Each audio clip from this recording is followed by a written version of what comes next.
5:48, it's Elliot in the morning. Your phone number for everything. 866-2-ELLIOT. 866-235-5468. Hello, Wes. Hello. Hey, how are we today? Good. Good. Did you have a good weekend? I got caught up on a lot of stuff. So you got some shopping in. Yeah. Yeah, the girl. Have to. It's got less than 2 weeks away. Why are you starting to panic? You haven't hit deadline yet. You're good to go. No, but you're getting to where, even if it's like, unless you're using Amazon. Yeah, well, order online. Get set. I did some this weekend. I felt good about myself. And not just for Jackie. Thank you. Thank you. I had to get one of the kids' gifts, but other than that was fine. You didn't go to a mall this weekend, though, did you? No. No, although Michael's and Bed Bath & Beyond were nuts yesterday. But I used 9 coupons, took them all. That a girl. Yep. That a girl. Did you, you didn't go anywhere? No, especially in a mall. The mall thing was a random Black Friday thing. No one goes to a mall anymore. Oh, that's not true. Except on Black Friday. That's not true. I don't. I shop online. Oh, no. I hate going to a mall. But one of the kids went to the mall over the weekend, nut to butt. I bet. Mall was packed. So, no, people still go. When I went on Black Friday, it was all kids. Yeah. Kids still go to the mall. Oh, yeah. That's where I like to go troll and hang out a little bit. I just like to keep troll? Peace. Well, I like to keep peace at the mall. Stroll. He meant to say stroll. Stroll, thank you.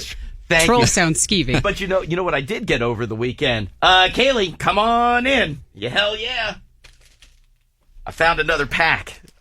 You didn't even open them. No, I just cut the side off them. Now, well, they don't have the little lift and peel part. That's so people don't know I've been cheating. I have to bring 20 of them home.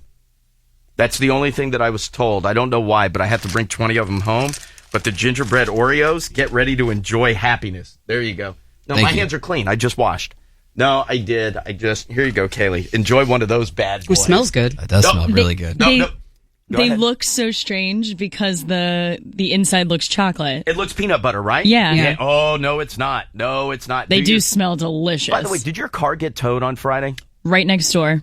Wait, where were you next door? Over in Congressional, retail apartment area. Yeah, I got towed $140. Happy birthday. I was so angry. Did you park in a spot? Well, you know what? Go ahead. Mm-hmm. Tell me that's not a treat. Well, that's good. Tell me that's not a treat. That's good. Those are good. Yeah, right? They don't taste anything like an Oreo. No. Well, it's not. It's gingerbread. It's a gingerbread Oreo. Okay, well, all the Oreo flavors don't taste like Oreo with a little put in them. No, that's tasty, huh? That's really good. Yeah, you can see why you just polish off box. Take all you want. I have to bring 20 home. Is that what you ordered over the weekend? You better set them aside. No, I know they're good, right? Count them out and set them aside. Wait, so what was the deal with your car?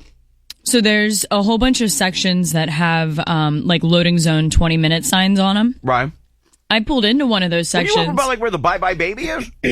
Not that shopping center, but where Armand's and the nail salon and REI and everything are. Yeah. So they tow you out of there like crazy. Well, I pulled into a spot that said 20-minute loading zone. So I'm not going to park here. I'm going to be here for an hour. So I turned. An hour? Exactly.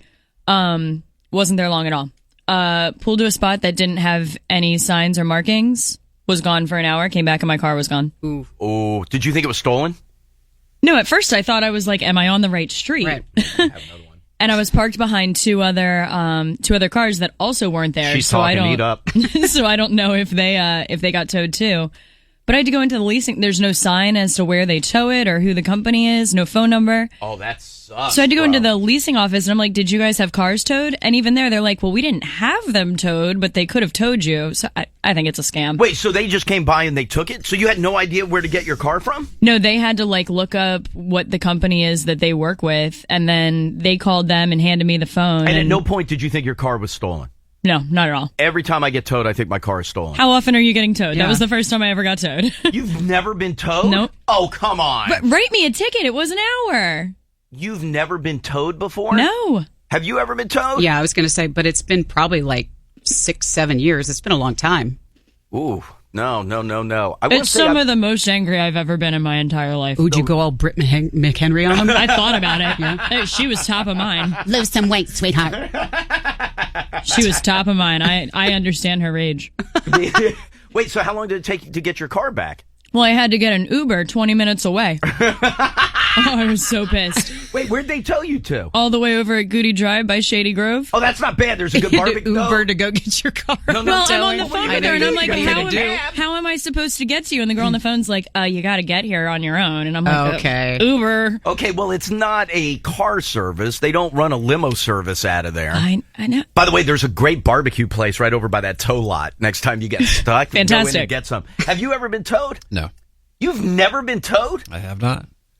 How many times do you get towed? I feel like I've been towed 6 times. Montgomery County Police told me to file a civil action because if they That'll thought, be cheap. Yeah, that'll really. That'll be worth it. yeah, Predatory towing. Wait, why are you? Call the I-team. exactly. Wait, why are you? Why did they want you to get your? Why did they It's- want you to file a suit? If they think that you're unfairly towed or that it's a scam, there was no signs. I have pictures of where I was parked. There's no signs. Is this I like? told you, I thought that the county enacted all these new rules going after predatory towing. And that's why the police wanted to They consider waste that all our money. they consider that over their private park, like private property. Yeah, so that's not predatory.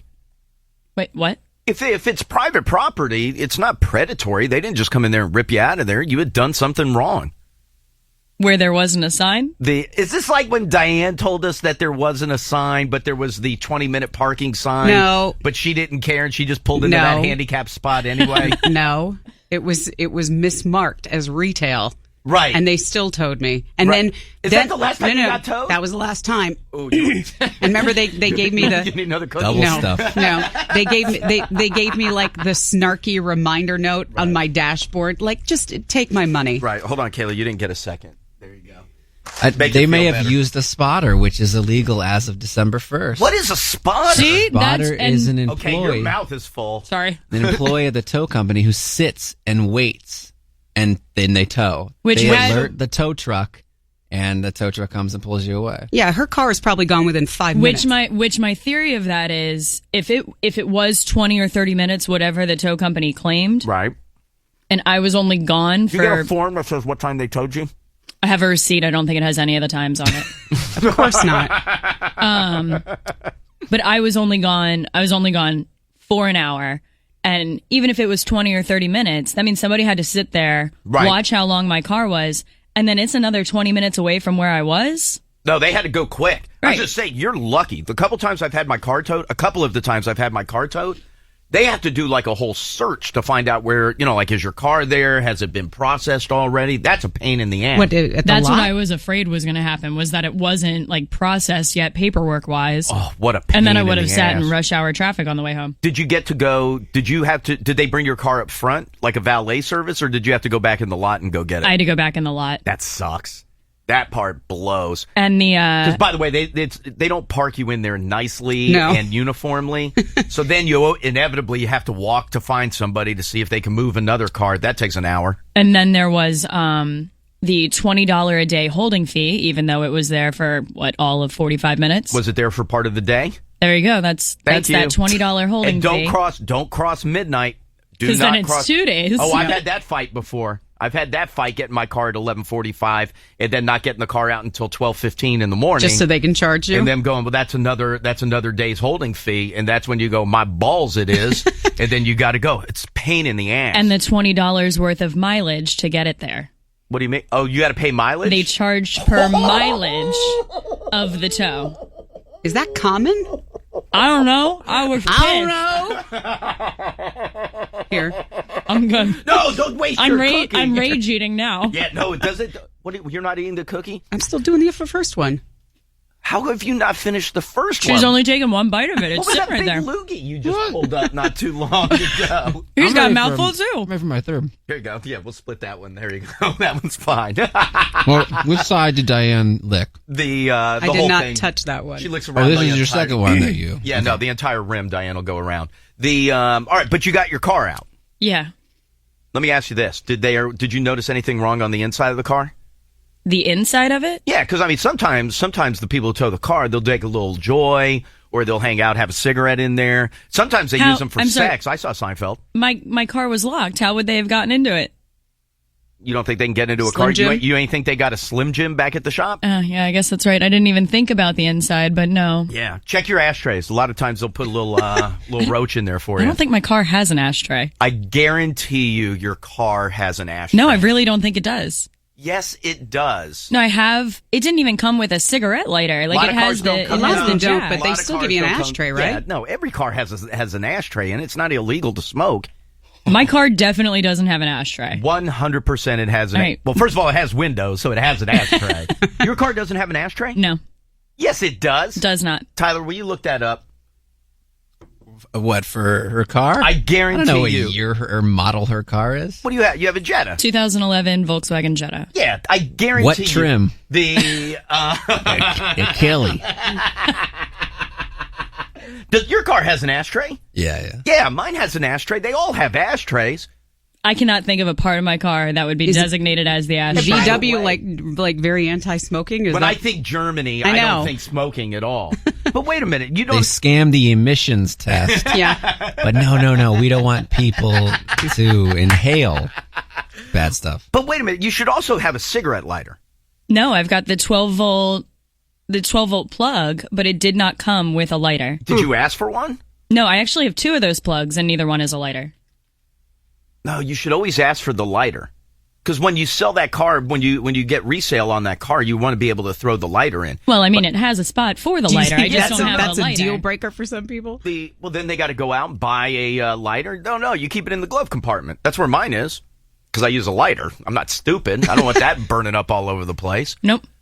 Nothing in my car is designated for smoking. I don't even have the little symbol anywhere. What symbol? Like, they used to have the little, like in an airplane or in a car ashtray. They That give you says the little. don't smoke? No, that gives you the little cigarette to show you that it is an ashtray. Oh, By the way, if I had a car that said don't smoke, I'd throw the car out. throw the car out. Okay. This thing's trash. Yeah. Throw the car down the well. Fine. Fine. All right, but the car is good. The car is fine. Good. And the cookies are good. By the way, did you see who's in trouble for their cookies? No. And I don't get it because they've been selling them forever. Did you see that Starbucks new thing? Oh, with the polar bear cookie? Yeah, because they say it looks like somebody slit the polar bear's throat and it's bleeding out the neck. It's a scarf. But they've been A red scarf. I know. No, it looks like blood. I just saw it. They've been selling them for years, but for whatever reason this year it doesn't look like. More on Christmas. Well, no, because first they had the issue with the cups. Yep. Now they're saying, but you know what's bad? Now that you look at it, Yeah. because because of the, I don't want to say the outcry, but now that it's been alerted to you, it looks like the neck's bleeding. Yeah, because like the two parts that hang down of the scarf Right, actually look look like like large blood droplets. Big pools of blood coming down the polar bear's neck. And maybe I don't have an ashtray, by the way. Yes, you do. All this stuff is like this aftermarket Toyota make an ashtray kits. What? Make an ashtray kit? By the way, you've made an ashtray. Can you roll your window To down? make an ashtray for your car? Yes. What do you put, like It's a tinfoil in the bag. console? Coffee cup, or get a planter. Go to Home Depot and get like a small planter and put some moss in it. How do you not have an ashtray? By the way, There's a lot of people on nobody uses an ashtray in their car. There's a lot of people on Twitter whose cars don't have them. I remember that was always, if we had a long light when I would drive with my parents, they'd open the door, Dump them out. pour the ashes out on the street, put it right back in, and they were good to go. Wait, where am I going, Kaylee? Line 3? Hi, Elliot, in the morning. Hey, Elliot, what's going on? Hey, who's this? Hey, it's Cam. Hey, what's going on, dude? Hey, man, I have a 2011 Jet, and this does not have an ashtray. How does it not have an ashtray? Well, I've read somewhere online that most modern vehicles, they do not install ashtrays in them. Why? I don't know. I guess they're getting away from the smoking thing. It's not as big as it was back then for automotive vehicles. I feel like that is I feel like that's a must-have in a vehicle. I don't know. Most manufacturers aren't putting in ashtrays in modern vehicles anymore. This guy has a 2004 Altima, and he says he doesn't have an ashtray. 2004? I call Boshi on that. By the way, I got to tell you, I don't know anybody that uses their ashtray. Like, I don't know that I've been in anybody's car where you see them, like, use their ashtray, but they have them. Right. Yeah. They have Most them. people just use coins. That's in case. No. That's for the emergency if you get pulled over. Because you can't flick out the window if there's a cop pulling you over. So then you got to go to the ashtray. But yeah, no, I always thought cars had ashtrays. Yeah, I think most of the time that's the change compartment. Ashtray. Okay, what you use it for is your business. Ashtrays and cup holders. Although car dealers or manufacturers are getting away from using cup holders. Hi, Elliot in the morning. Hey, Elliot. Hey. Hey, the last time I bought a new car was in 2005. I had to pay $200 extra for a smoker's package. Is that what they call it? The smoker's package. Yep. $200 just to have an ashtray and a lighter. Are you serious? Yep, dead serious. That seems ridiculous to me. Yeah, I kind of thought it was ridiculous, too. I hope you paid the $200. I would have paid $400 at the time. That-a-boy. Oh, Good look, for it you. lights up around the side. All right, dude. Hey, listen, I appreciate the phone call. Thank you, my friend. Hi, Elliot in the morning. Elliot, this is Kemper from Richmond. Hey, Kemper, how are you, sir? Oh, I can't complain. How about yourself? I'm doing excellent, thank you. What may I do for you? I'm riding through Richmond in my 2011 Jetta TDI, and I'm ashtray-less. Are you really? I've never heard of such a thing. William on Twitter says the ashtray for Jetta is bought as a cup holder insert. Oh, you know what? I That's have the seen Toyota that. thing That's pulled the out. package. Yeah. Is it? Right. Oh, okay. Yeah. So where the cup holder is, you almost get like a it's almost like just the bottom of a cup, Yeah. and you could just put it in there. But then it's meant to be full time, right? Or can you? No, I guess that's removable. Oh, and I like how the top seals, so you can just take that out and throw it on your passenger seat if you're drinking something. That's nice. All right, dude. Hey, listen. Elliot, Yes, Elliot, sir. you coming to Richmond tonight for Nathaniel Rateliff? God, I want to come down for that show. I can't. My week is a total chaos. I can't make it. Are you going tonight? Oh, I'll be there. Dude, hey, call me tomorrow. Let me know how that show is, all right? You got it. All right, dude. We'll talk to you later. All right, buddy. All right, let me do this. Let me take a quick break. We got a lot of stuff that we got to get through. It's going to be a very, very busy week. So let me do this. Give me one quick break. We'll come back, lay everything out for you. Anyway, Diane, let's get going with some news, please. so the third man who was aboard that small plane that crashed just after takeoff in southwestern Pennsylvania on Friday has died, identified as 27-year-old Eric Carlson from Rockville. He passed away on Saturday evening. Their plane went down just about 2:15 Friday afternoon, a half mile from the airfield at the Nemacolin Woodlands Resort, which is about 50 miles southeast of Pittsburgh. Right. The coroner's office had said earlier that Terry Carlson from Kensington and 26-year-old Jason Williams also died in that crash. So Eric, the man who died on Saturday afternoon, he and Terry were father and son. Right. NTSB took an initial look at the aircraft and the engine and was planning to talk to a couple of witnesses. They're going to go through and look at maintenance records and the pilot's record as well as they try to figure out exactly what happened. A guy who was waving guns and a machete inside a Pennsylvania Walmart shot and killed by police on Saturday night. Thankfully, no injuries to customers and How associates. terrifying. I mean, they said at least 100 people in the store, and that's probably a conservative estimate. But there were people who were saying he was waving it. Saturday night at a Walmart. Yeah. And that was Right in before Christmas? East Stroudsburg, Pennsylvania is where they were. I've been in that shopping center. It's packed. It's nuts in there. But there were people saying, like, I could reach out and touch this guy. He was so close to me. Yes. Right in the middle of the store. The gunman was wearing a bandana over his face when he walked into the store and started to threaten customers. Police shot and killed the man identified as 20-year-old Andrew Joseph Todd after he refused to drop his weapons, like you said, East Stroudsburg, about 100 miles north of Philly, but the store was able to reopen by noon yesterday. That's crazy. 350 babies possibly exposed to tuberculosis at a hospital in California by one of their employees. They said while the risk of infection is low, the consequences of a TB infection in infants can be severe. That's why they decided to do widespread testing and also start preventative treatments for those babies as soon as possible. The TB illness spread through the air. When an infected person coughs or sneezes, it is possible to be infected but not become ill from tuberculosis. But obviously, that's probably not the case when you're talking about newborn babies. No, they're infants, for God's sake.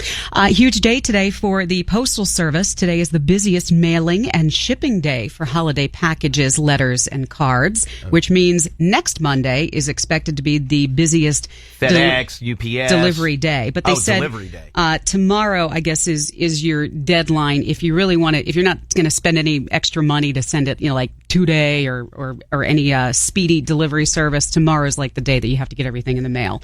They expect 15.5 billion things to run through the mail system during this holiday season. Got to take a picture of every single one of them. Learned that last week. Everything's got to have its picture taken, then they'll email it to you. They said there was anywhere from 15 to 20 people who broke in and damaged the German headquarters of Facebook the other day. People hurling rocks, paint and smoke bombs at the building, which damaged its walls and its front door and windows. This is the Facebook headquarters in Hamburg, Germany.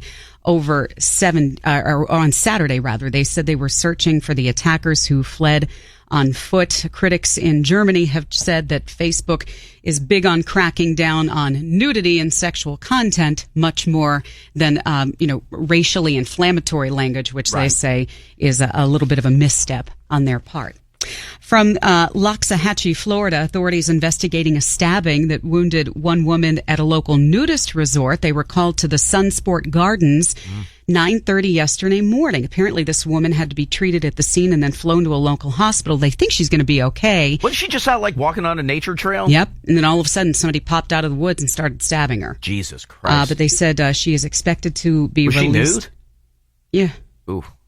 Expected to be released from the hospital today. They were searching the area with dogs yesterday. Can you imagine how vulnerable you have to feel fighting while you're naked? Yes.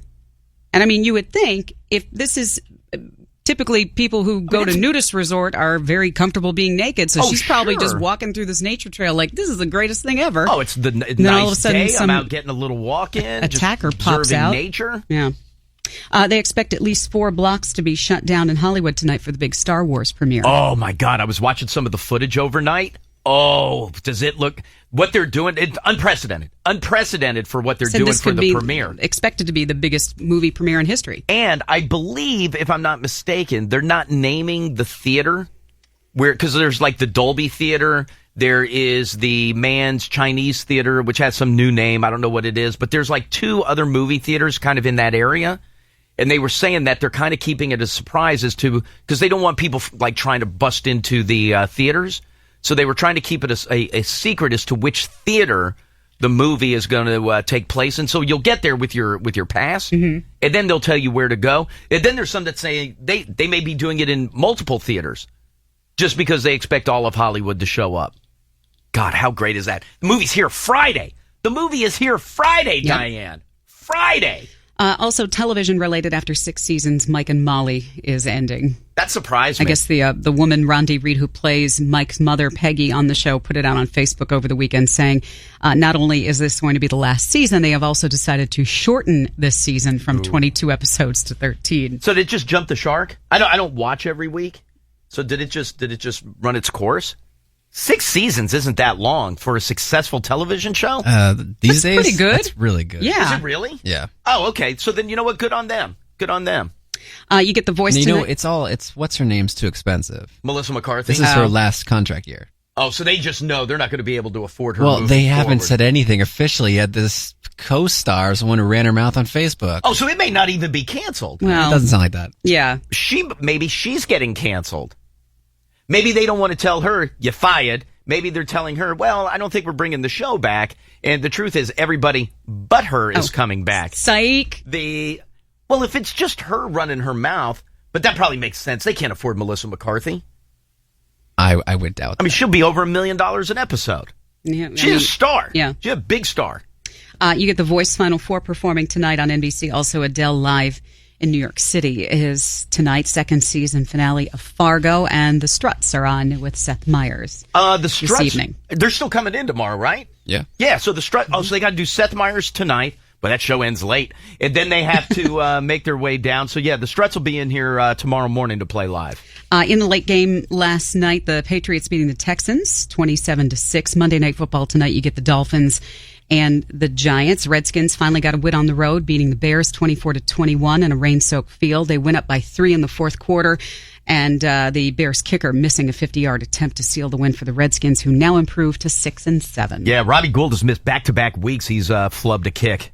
Ravens only got a pair of Justin Tucker field goals as they fell to the Seahawks 35-6. Yeah, Russell Wilson, 5 touchdowns. Kaylee, didn't you say that the Seahawks were practicing like right outside your house? Wow. That's kind of cool. Is Justin Tucker the one that was all over like Twitter? And is he the one who was singing in church? I don't know. Him? I have no idea. Is he a big religious guy? I don't know. They just said, he's got an amazing voice. Justin Tucker does? Yeah. Oh, I wasn't aware. I think that's him. He was... maybe it's another kicker. I have but no I'm pretty idea. sure it was the kicker for the Ravens. So the Ravens lost to Seattle. Drew Brees with a pair of touchdowns to lead the Saints 24-17 over Tampa Bay. So with that, he passes Dan Marino for 4th place on the all-time list for touchdown completions. Good for him. Eagles beating the Bills in LaShawn McCoy's return to Philly. Jaguars setting a franchise record for the most points scored in a regular season game, 51-16 over the Colts. Damn, did they go off? Jesus Christ. Steelers topping the Bengals. The Bengals also lost Andy Dalton to a broken thumb during that game, and it looks like it might be an end of the season thing. Yeah, for they him. think he's definitely done through the end of the regular season at best. Also, the Wizards are in Memphis tonight to play the Grizzlies. They will be without Bradley Beal for at least the next 2 weeks. He is suffering from the beginnings of a stress reaction in his lower right fibula.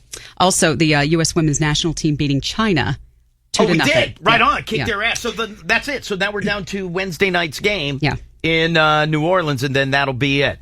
And Wednesday night's game is on Fox Sports 1, so I'll have to watch that. So, yeah, now 2 of the 3 are done, so now it's just Wednesday at the Superdome. Abby came in the 79th minute. It was at the University of Phoenix Stadium in front of more than 19,000 fans. That was the largest ever women's national team crowd in the state of Arizona last That's night. awesome. That's a look at news and sports. 6. Hi, Elliot in the morning. Is it me? Yes, it is. Who are you? Hey, what's up, baby? Hey! It's Brandon from Baltimore. Hey, Brandon from Baltimore. How are you, sir? I'm pretty good. How are you? I am excellent. Thank you very much. Did you have a good weekend? Oh, it's pretty good. It's like I just started listening to this station, too, man. It's awesome. Oh, well, very good. I appreciate it. Thank you very much. I have a quick question, though. That guy, I can't remember his name, but is he from the internship? Because it sounds a lot like that guy. Is he from the internship? No. That movie, The Internship. Yeah, no, I'm familiar with the movie. Are you talking about Tyler? Yes. No, he's not from the movie The Internship. Oh, he sounds just like that guy. All right. You know what? I can kind of hear that a little bit. Hear that. Anyway, listen. From the old pump. Go ahead. I'm going to give you a pair of tickets. I am going to send you to go see WWE SmackDown in a couple of weeks. My man. So if you can hold tight 1 second for me, Kaylee will get some info from you. And, hey, listen, I appreciate you starting to listen. Thank you. I appreciate it. I'm going to keep listening. Hey, good deal. Hold tight 1 second for me, please. And Tyler, what was the thing from WWE you were just watching? I clicked on a link Well, you were watching it. What is it? that read, watch one of the craziest moves from the top of a ladder in WWE history. Show me someone who wouldn't click on that. There's Diane. I wouldn't.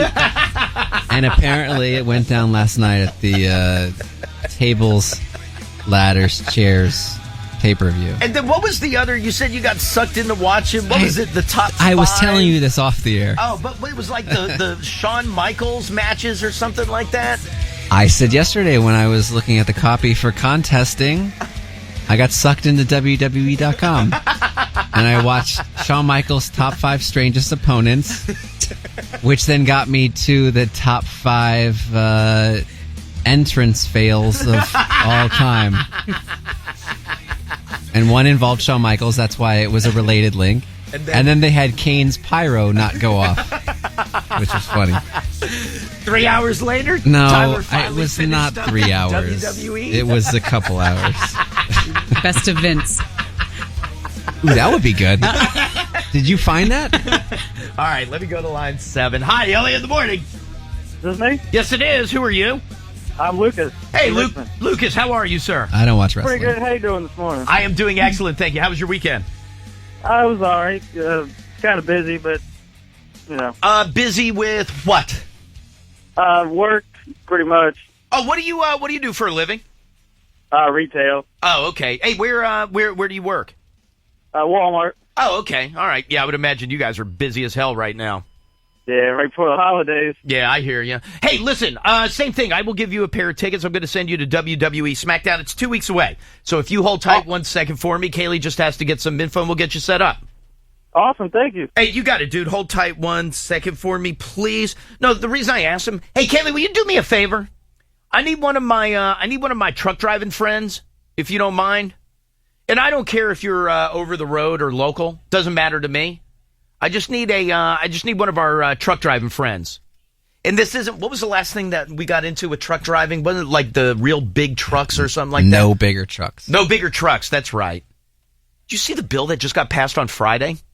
And people are split, I'll tell you that ahead of time, as to whether it's a good idea or a bad idea. But they just changed. And listen, the trucking community, which keeps America moving, the trucking community. It's a good slogan. No. Well, it's true. I mean, you got to move stuff across the country. There is a shortage of truck drivers. Right. Remember, we talked about how the female population of truck drivers is growing, and there's not the stigma against it anymore. So that's continuing to grow. But did you see the thing that just got passed on Friday? 18, 19, and 20-year-olds can now do across state line trucking. I had no idea that there was ever a law against that. Yeah, no, neither did I. But it makes sense because I feel like coming out of high school, none of my friends went into trucking. Now, I believe that there are some states where 18, 19, and 20-year-olds can drive, but it has to be within state lines. Okay, so technically not your longer haul ones. Right, they can't do long haul and like over the road trucking. Like they're not going for forever. But there's a bunch of people who are horribly against it. I mean, I get the argument. Why? You still got to pass the test. I know, but you still have at 18, 19, 20, you're still an inexperienced driver. And I mean, they always say that that's part of the age group that gets in the most accidents.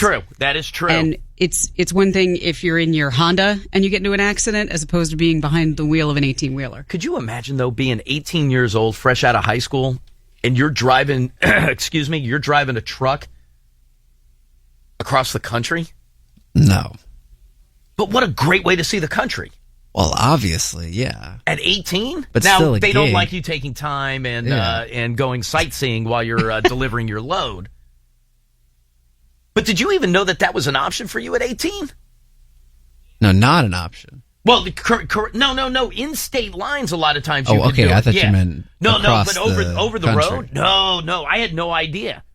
But no, Diane's right. Safety concerns, they'll say 18, 19-year-olds aren't experienced enough to be able to just load up a truck and be gone for a couple of days. But then they'll go, okay, so why... But these are also the people who don't have families to worry about. Like they're... Well, they have families. No, but I'm just saying, like, I would think... A lot of 18-year-olds still live at home. I know, but as far as them having dependents, not a lot. There are some who do. Friends. But it's easier for them to pick up and, have those long stints where they're away from home. Right. As opposed to somebody who, they're more open to it than somebody who's got, a couple of kids at home and a wife. I'll give you that. I'll give you that. I just can't imagine 18-year-old me pulling a big rig across the country. Oh, my God. A little reckless. Yes. I also can't imagine myself doing it now because I'm a little reckless. Right. But you take the test, you're good to go. And by the way, the argument for it is, well, you're already letting them drive within state lines. What does it matter if I cross a state line? Big deal. Are they worried about the younger drivers being more likely to fudge their hours? No, it's all safety. Or maybe that is part of a concern. Or not even fudging their hours, but not caring about the restrictions on how long you're supposed to be able to drive for.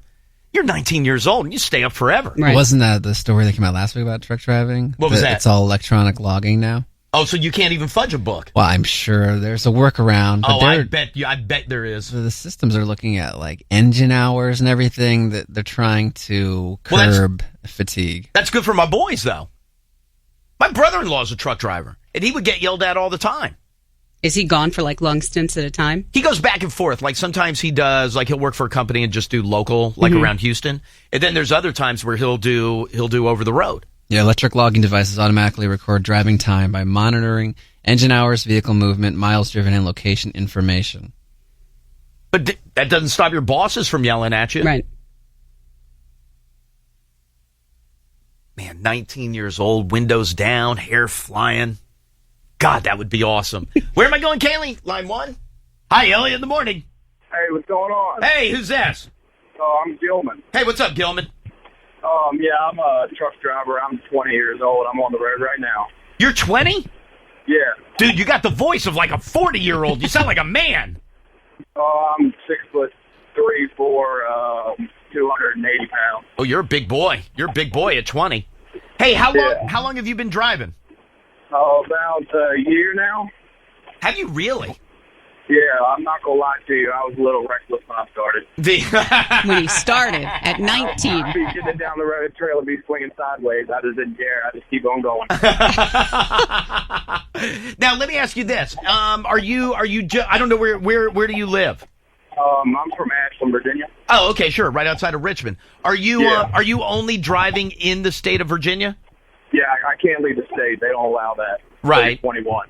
But now let me ask you this. With the new law, will you be able to leave the state? Yeah. I've thought about doing that. I don't know. It's between that and the military. I haven't made my decision up yet. Right. Hey, but now let me ask you this. First of all, when you decided that you were going to get into driving a truck at 19, like the family was cool with it, right? My grandpa has been driving for 40 years, and he owns the company that I work for. Oh, okay.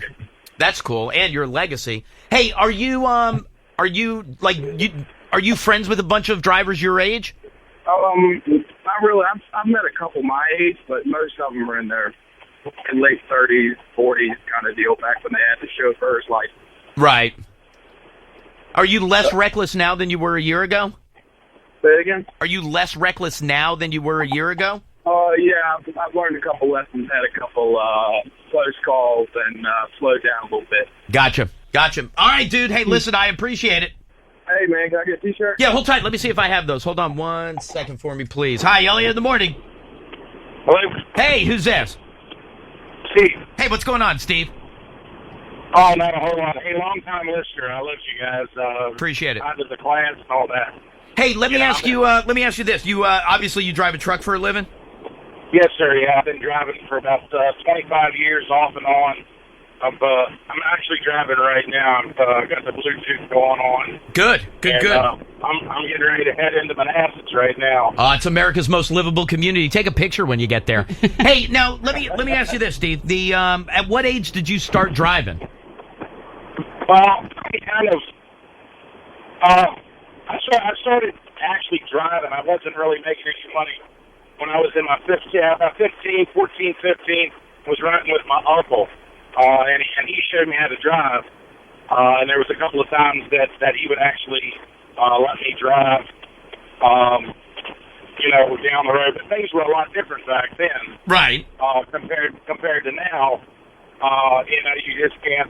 But, as far as reckless goes, I think if some of the older drivers would show the younger drivers, some of the stuff that we've learned over the years of our experience, and if some of the younger drivers would accept what the older drivers have to say, I think that it would, Oh, so I got a little divide now between young and old. Like the young think they got it all figured out. The old guys are like, man, you kids have no idea what you're doing. Well, when we were young, when I was young, we didn't think it much different. Yeah, of course, because you're young. You're young, dumb. Right, Kaylee. But, there again, I still listen to the older guys because they had been doing it for 20, 30 years prior to me. Plus, like I say, my uncle, my brother's, my dad's brother would have kicked my butt if I wouldn't have listened to him when he was telling me, hey, this is how you downshift. This is, keep a safe distance. A couple of tricks when you're driving down the road, you're staring at the road and you're just driving. It's late at night and there's really nobody out there. You can take a wet washcloth and just kind of wipe it across your forehead, and it scrubs the window.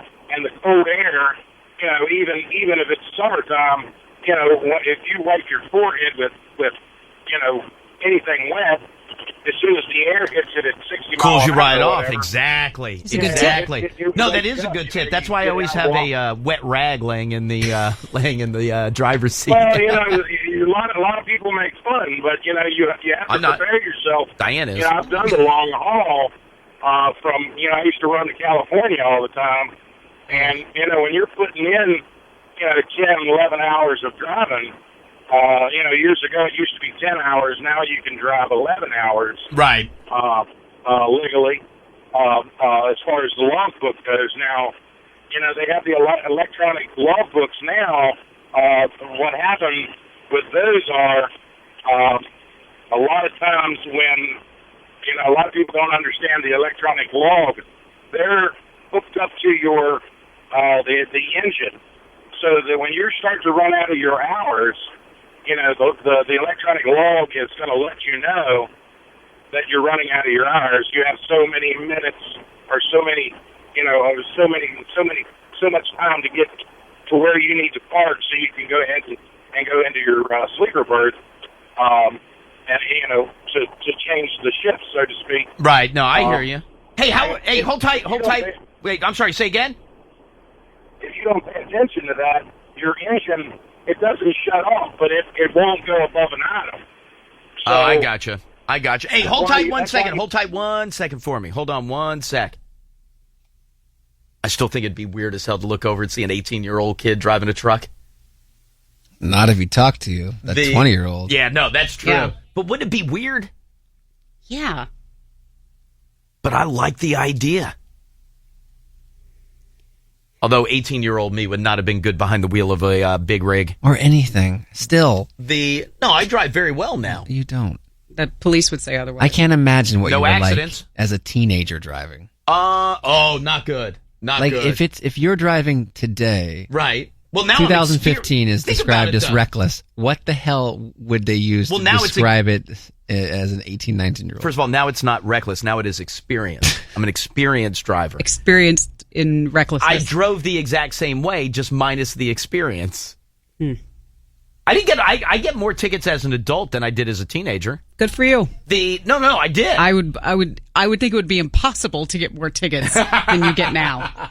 No, as a teenager, I was pretty safe. But remember, I started driving at 15 on a hardship license. Yeah. So I couldn't lose my driver's license.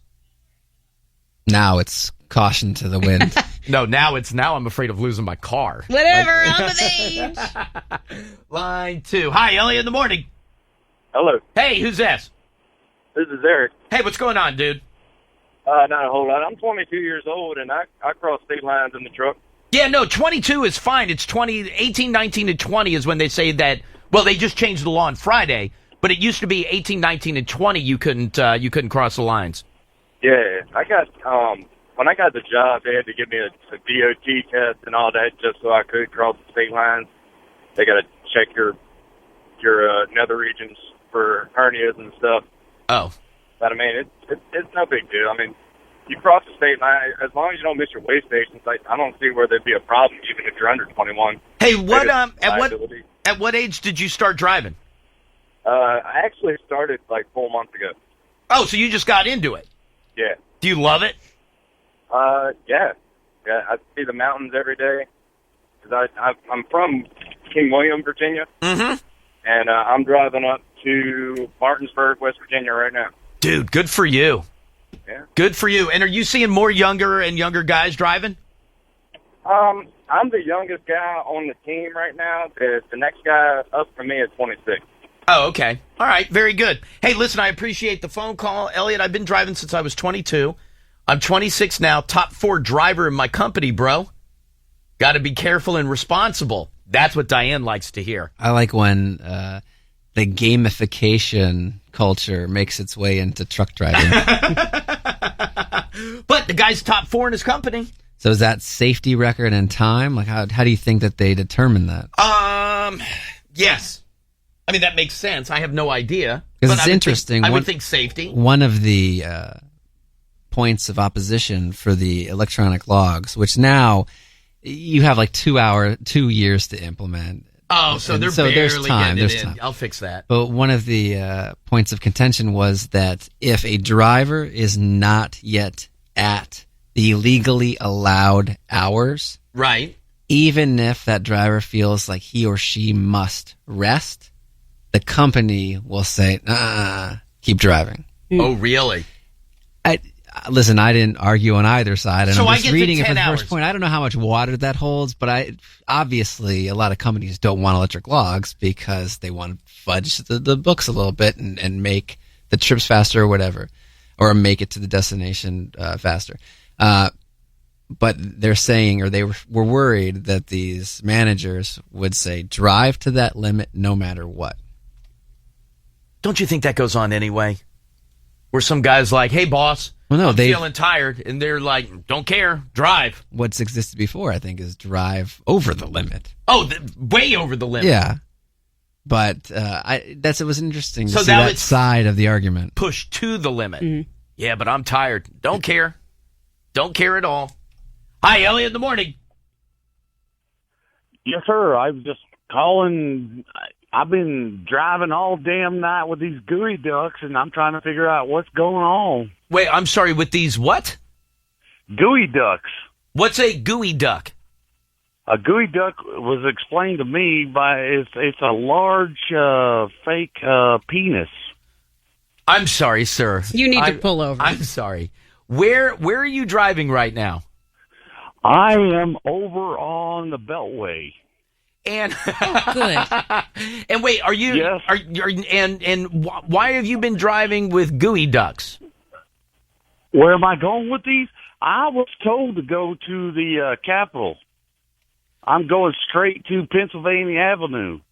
Right. And so, wait, are you delivering the gooey ducks for somebody? Yes, that's what I was told, sir. So, wait a minute. Let me understand this. You're driving an 18-wheeler right now. C. Yes, sir. Thank you. And where did you leave? Where are you coming from? I am coming from Amarillo, Texas. Oh, you know what? That's up in the old Panhandle. Now, let me ask you this: so you're coming from Amarillo, Texas, and you are on your way. Who told you to take him to the Capitol? His name was what was his name? Biden. Biden. That's his name. Okay, all right. I'm kidding. Actually, Rick Perry was on the backside of that one. Okay. All right, very good. Nice to talk to you, Amarillo. All right, thank you. All right, later.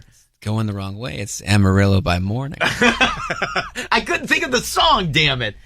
All right, so is he not driving gooey ducks? I don't think so. Okay, so he's not on the Beltway driving gooey ducks to the Capitol? That term is on Urban Dictionary, though.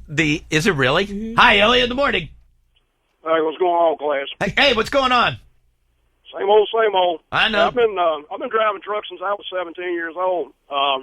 Back in the day, all you had to have was a Class H chauffeur's license in Virginia. Right. And when I was 7, by the time I turned 18, I was running 600-800 miles all the way up around and through New York, upstate New York, Pennsylvania, all the way up the Canadian border and back down. At the age of 17? Yeah. Dude. Well, you could drive a truck when you were 16 back then. If you had the Class A chauffeurs, you didn't have to take a test. All you had to do is pay the $2 to get the endorsement on your license. No ass. Yeah. So I learned a lot of things over the years. I've been driving this is my 40th year, and first thing I'm going to tell the young drivers, take your wallet out of your pocket, and you'll be surprised how much your back does not hurt. Yeah, Old guy taught me that years ago. He said, sit on one side and sitting up in the air like that, your butt's up on one side, your back's going to hurt. And I never thought about it and quit carrying my wallet, my back quit hurting. Yeah. Hey, let me ask you this. You got a wet rag in there?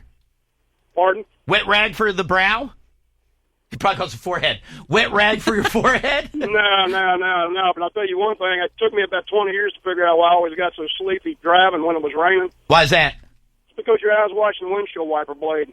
It's kind of like somebody swinging a watch in front of you. Same thing. You don't want that. You don't want that at all. Hey, can you answer a question Tyler was asking earlier? How do they judge you to be like top 4 in your company? What's that based on? It's got more than anything else with my company. It's got to do with least amount of accidents. Oh. Yeah, no, you don't. You know, if you can drive safely, and that thing a guy was Tyler was also talking about hours of service. Company wanting you to drive. You know, even if you're tired. My company does not do that. They're very safety oriented. Oh, that's good to hear. That's real good to hear. No, they'll tell you straight up when you come in the morning, if you don't feel like you can safely operate the vehicle, just step aside and they'll put somebody else in it, and you won't get in any trouble. They might put you in the warehouse, work your ass off all day long, and you won't be tired the next time. But I mean, you won't. They'll let you step down. The only problem I see with letting the young guys drive, Elliot, is the fact that we've got an extremely digital generation coming up right now, and I'm gonna tell you that they are cracking down. If you get caught by DOT law, if you get seen using a handheld device going down the road, like cell phone, anything in your hand, and trooper or deputy sees you doing it, that's a $2,500 fine for the driver, automatically, and a $10,000 fine for the company. Woo! And it costs your company $10,000, but you're not going to be there long. No, chances are you're going to be out of work pretty quick. I would imagine that. All right, dude. Hey, listen, I appreciate the phone call. Kaylee, let's do some follow-ups, please. 866-2-ELLIOT, 866-235-5468. Any good stories from yesterday, last night, anything good from over the weekend? 866-2-ELLIOT. 866-235-5468. Also, Kaylee, will you do me a favor? Will you see if you can find our guy that's camping out at the Uptown Theater for Star Wars? I'd like to talk to him. We'll get into a bunch of other phone calls. Oh, also, I'll give you a quick concert announcement next. Elliot in the morning. I got to get into some follow-up phone calls. Let me go to line 3. Hi, Elliot in the morning. Hi, is it me? Yeah, hi, who's this? This is David, waiting out in Star Wars. Hey, dude, how are you? I'm good. I'm actually going to work for a couple hours right now, and I got a guy sitting out for me, but I'll be out there again in a couple hours today. So now we talked to you on Thursday of last week, and you told us that on Friday morning you were going to make your way over to the Uptown Theater on Connecticut Avenue, and you were hoping that you would be the first in line. I'm assuming you were? Yeah, I got there at 6 a.m. on Friday, and nobody else showed up all weekend. So you wait, it's still you out there by yourself? Yeah, I was first in line. You would have thought with the attention that more people would have joined him, right? Hey, has the theater? By the way, I love that. So you talked to us on Thursday, and then all of the news stations and stuff listen. So you've been. I see that you've been heavily featured on the news and stuff. Yeah, there were a lot on Friday, and I was on TV that night and a couple radio interviews. Right, and now let me ask you this: is the theater being cool to you? Absolutely. All the establishments out there offer me food and their bathroom and to charge my devices and stuff. Oh, dude, that's awesome. That's awesome. Yeah. Now, so you're going to work for a couple hours today, but then, like you said, you have somebody sitting out there waiting for or holding your spot for you? Yeah, and I mean, everybody else saw me out there. I'm on TV, so nobody's going to touch my stuff. Nobody's going to take my spot. Yeah, well, you say that. And then now, are they expecting anybody else to show up and camp with you as the week goes on? There will definitely be people there Wednesday. I actually did this 10 years ago for episode 3, so I kind of know what it might happen. I thought someone would be there on the weekend, but nobody has showed up. By the way, how happy are you that not only have you caught a break weather-wise in terms of temperature, but also, for the most part, I feel like rain and everything, you've been pretty good. Yeah, it was really great out there Saturday night. It wasn't too cold. And then you'll finally get in. Have you? But you do have tickets, right, to go see it there, right? Yeah, we have tickets. We just want to be the first ones in. Yeah, I hear you. All right, dude. Well, listen, enjoy work for a couple hours and then back in line. Hey, at some point, I'm sure I'll check back in with you later on in the week. All right, dude? Yeah, definitely. I look forward to it. All right, bro. We'll talk to you later. Have fun today. Thanks. Bye. Later. Dear God. I thought of him a couple of times over the course of the weekend while I was running around doing something. was like, yep, he's still sitting there. Still sitting and Nice waiting. night to be outside, though. Okay. Every night. Oh, I didn't say I would do it, but the weather circumstances could be a hell of a lot worse. Oh, it could be. And by the way, it doesn't get cold until the latter part of the week. And even the latter part of the week isn't that cold. Mm-hmm. It's cold overnight, but it'll get down into the 20s and 30s. But other than that, it's fine. You're still good to go. By the way, I do want to thank everybody who sent me the story of the hoverboard from over the weekend. I saw it, but then I got flooded with it. So that dude got tangled up with a bus, right? Mm-hmm. He ended up dying. I saw that. But then everything is how they just won't stop blowing up. But can I tell you how bad it is? We got a what you call it? The kids got a gift from Jackie's parents over the weekend, and they need lithium batteries. Man, did my butt pucker. Whoo, dog. Well, Amazon pulled a bunch of hoverboards from their site saying if you guys need to prove that these are going to be safe if we're going to continue to sell them. But we've had lithium batteries our whole life. They're completely safe. They're in a ton of things. Right. So I shouldn't be that concerned. No, not at all. I just made sure we charge one remote control battery on one side of the house and then the other one like on the other side of the room so that they never touch or bump into each other. Right. And I did. I felt so stupid sitting there going like, oh, I got to be careful. I got to be careful. Where am I going, Kaylee? Line 2? Hi, Elliot, in the morning. Hey, what's going on, Max? Hey, who's this? Just call me Billy. All right, Billy, what can I do for you? Hey, man, I just want to follow up on the CDL thing. I've been driving truck since I was about 14 or 15 with my old man. I got my CDL at 18. Right. I've had 5 DUIs. At one point in time, I had 23 points on my license. Never lost my CDL once. Okay, I feel like you shouldn't be driving on a CDL license with 5 DUIs. Some people would argue you shouldn't be driving at all with 5 DUIs. Well, for 5 years, I was not allowed to drive any vehicle whatsoever except for the commercial 18-wheeler for work purposes only. That's the last thing I want you in. Did you get any of them? Never had a blow machine, never had anything. Did you get any DUIs while you were driving an 18-wheeler? I got pulled over and blew a .28, but my buddy got off. Wait a minute. You were driving an 18-wheeler, you blew a .28, and you got off while driving an 18-wheeler? On the Bay Bridge, yep. Jesus Christ, dude. What the? Fully loaded, and I was 103,000 pounds. You're only allowed 80,000. Dude. And I was 19, so I was 2 years underage. Dude. Seriously, bro. You could kill people. I know. Ways have changed. I'm older now, 42 now, so, times have changed. I was going to say, please tell me you've learned a lesson and you're not doing that anymore. Yeah, I have. I don't even touch it anymore. It's been about 5 years since I've touched the drink. But good. Just show you, CDL's changed over the years, man. You can't stop cussing. You got to stop cussing. You have got to stop cussing. Hey, by the way, we just had a guest show up. Joe, come here real quick. I don't know that I was expecting him to come in today. Please welcome your owner of Dogfish Shed Ale House. Please welcome Joe Hospital. How are you, sir? Wait, get right there. And set that down as heavy as you can. That's fine. No, it's what time do you guys get up in the morning? Look at that, huh? Dude, wait, is that it? That's it. That's it? Don't cuss, by the way. That's on in front of you, just so you know. Oh. Okay. No problem. Wait, open. Hoolon has made its way here. If you could slam it around as much as you can, that'd be fine. Do you need scissors? No, you'll just tear right into that. Hey, when is the I don't know why I'm trying. I got it. Sit down, woman. Rod. Relax over there. Excited. Look at that masterful tape job. That is secure. Hey, Joe, can I ask you something? Go ahead. Are you generally a morning person? Absolutely. I might need a little scissors for that.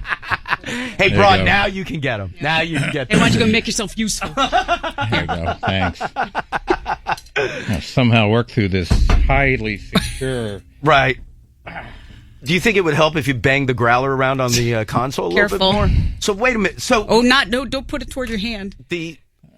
Joe's been opening taped up growlers his entire life. Hey, so wait, how did when they did it at Rehoboth, how did everything go? Well, they had the beer advocate boys there. I don't know if you know these guys. Yeah, of course. They're like the gospel writers for beer. You okay? Yeah. So wait, how did it go? It went great. I wasn't there, right? But it went great. Don't spill, right? There we go. There you go. Oh, good. You slammed it back down. There we go. Good. Wait, do you have special glasses for him? Yeah, of course you do.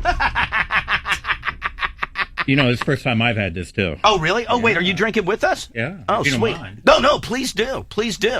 I only have 2 glasses here. Do we need more glasses? I have plastic if you need those. Okay. Yeah, no, sure. I know. Now wait, so there's 60, there's 90, there's 120. Yeah. And what is this 648? Is that right? 658. 658. You're close. 658.5. Oh, very good. This and that's the certified. Highest ever made.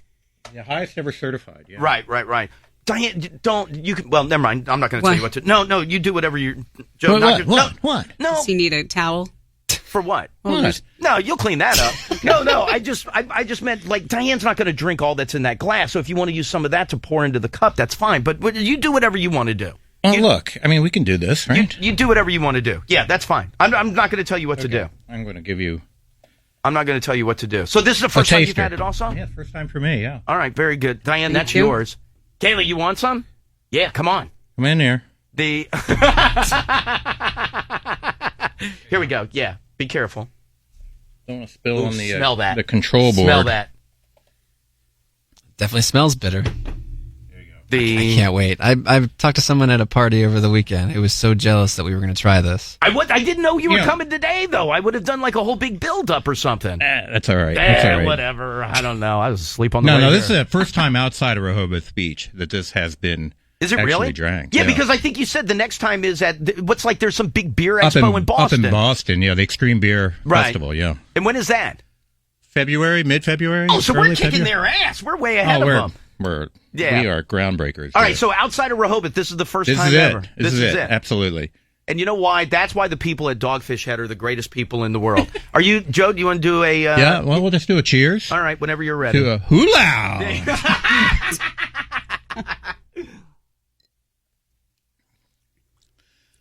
Wow. It's hoppy. That is hoppy. It is hoppy. Wow. Yeah. But you know what? Well, I got like a little hula mustache now. Wait. Yeah, you're good. Can I tell you something, though? Yeah. It's not as hoppy as I thought it was going to be. Well, you get up to 650. Although it does sit there. It does sit there a little bit. Yeah, it gets to you. Yeah, no, it does. I mean, you can only really taste like nothing more than 150. Right. So that's what they say. That's what they say. Yeah.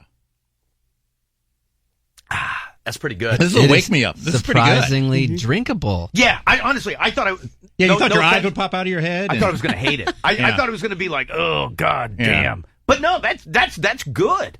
It really is. That's good. It's that extract. Now listen, I don't know if I would drink it all day at a tailgate. Maybe a touch heavy for that. Yeah, well, I don't know what the I don't know what the alcohol content is, so I can't really recommend it one way or the other. But isn't it better than you thought it would be? Mm-hmm. You know what? If you had like a sore throat, this would be perfect. It really is. It would cure almost anything that's in your mouth. I agree. Diane needed it last week. Coats it like honey. Diane spit up a big... Oh, that's right. Listen to how much better you sound already. See? Listen how much better. Yeah, me too. Look, I was clearing my throat. Now I'm like... You're awake. James Earl Jones or something. So wait, are they ever gonna have it for the restaurants? They do so many crazy things over there. I know. They do these small batches and they do all these experiments. I can't tell you. I don't know. All right. I don't know. All right. I'm not in on that. No. Listen, you're just what? No, I'm with you. I am so excited to be one of the few people who has tasted this. Right. And it was like a lightning strike. It just happened. Yeah. No, it just out of nowhere. No, because it was like the headliner went on first. No, because I even said to Kaylee, ask Joe if they can come in one day, and we'll see how it is. I wasn't expecting him to just show up today with it. That is good. Well, the brewery guy sent it over. And you saw how it was packed. Yeah, it was like no, it was. It was all bubble wrapped. That was nice. Yeah, I'm just so surprised how good it is. Yeah, no, it is extremely. Yeah, and I should say that. I mean, I love your beer. Well, no, I know you do. It's right down the street from the house. Makes it very, very easy. Was there any pushback when you sent the request for the growler? Not at all. They were like, "How'd you guys know?" Number one, and then they said, "Yeah, anything we can do to get it there, that'd be awesome." Wow. So you got your car and went and picked it up? No, I didn't. Elliot, I like you, but no. Not that much.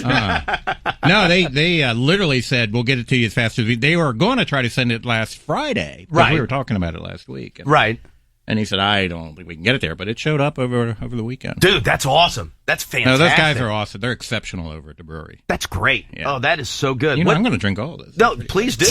Please do. So I bought you another I'm not beer. trying to look a gift horse, but what is that? Well, this is Pennsylvania Tuxedo. Right. What is that? So this is a recent release. Right. New beer, never been done before. Oh. There you go. Hold on. There you go. Hold on. So this is made with in combination with the Woolrich people. Right. Who do the flannel shirts. Yeah, sure. So this is very much spruce tips and conifers and like pine trees. Oh, that looks good. Don't open yet. Don't open yet. No, I'll leave this. You guys can play with it. Let that settle. I've had that plenty. And that is...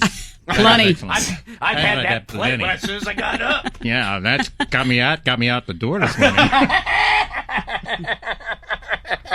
Well, dude, that's awesome. Thank you so much for bringing it in. I'm with Tyler. I wasn't expecting it. This blows your gingerbread Oreos out of the water. Yeah, I know. I came in with gingerbread Oreos. That was the excitement of my day. That really doesn't pair with this. No, it really doesn't. It really doesn't. All right, what else? I feel like I need to push something else. Well, just no, that's okay. I promised you'd get it. Right. You gave me some crap about it being, 5 weeks. We'll never see it. Now, that's true. That is true. And then I thought I would just show up. Very good. I love it. Eat your words. I love drink your words. Thank you so much for bringing that in. We love you guys, so thank you so much for coming in. Thanks for being interested. It's awesome. Oh, yeah. No, and I can't wait to wait, what else is coming that's new? Anything? Well, they're always doing crap. Well, it's our release is coming out now beer-wise. Our seasonal is Piercing Pills, which is a pear beer. Right. Which is pretty good. Nice and mild. Very drinkable. One of my favorites. It's an awesome beer. It's Bitches Brew. What is that? Well, it's made in collaboration with Miles Davis's foundation. Oh, that's right. They made it a few years ago. Right. But they release it around this time of year. Oh, it's a fusion beer, like Miles Davis and his fusion rock. So, very, very good beer. It's I think anybody can drink it. Right. It's not as. Is it bad that I still love just drinking a 60? No, because everybody else does. Good. Yeah. I mean, it's our best sessionable beer. Is it really? Yeah. I still love a 60. I still love a Midas Touch. There you go. And I still love a Namaste. Yeah, there you go. You've kind of covered a wide range of beers there. So yeah, no, I love it. No, you could move up to 90. You know what? I will. I'll go back and forth. I'll go back. Yeah. Would you prefer I do that? If you want me to, I will. Whatever you say. Or you can go 75, 60, 90. I do like the 75. 75 is I do like one the of my 75. Favorites. Yeah, one of my favorites. that I do like. And if you get it in the bottles, right? At the ale houses, we just kind of mix them. Yeah, sure. Right out of the tap. But if you get it in the bottles, it's bottle conditioned. Right. Meaning they put it in there, a little bit of yeast, and it keeps going. And he adds maple syrup from his farm up in Maine. Oh, no S. Oh, it's really a good beer. All right, so now I only get it in bottle. No, don't get it only in bottles, but add to my repertoire. Add to my repertoire. Your expanding palate. Absolutely. Beer and I guzzle it all down while eating some fish and chips. Yeah. What could be better? Joe, thank you so much for coming in. Thanks, Bev's Elliot. doing well. Everybody's good? Enjoy that. Yeah, everybody's doing well. Bev's doing well. Kids are doing great. How about Jackie? Everybody's doing well over there? Everybody's solid. Everybody's good. All right, dude, I appreciate it. Thank you so much. You bet. All right, let me take a quick break. It's Elliot. I'm with Tyler. What a nice surprise. I have no idea what the ABV is, but who cares? Yeah. Not drinking that much. Just a growler. By the way, don't you partly feel like a dick right now, though? Yeah. This is the hardest beer in the world to get. And I said to you during the commercial break, it can't be put into words how fortunate, maybe that's the wrong word, but just how that's a special moment. #blessed.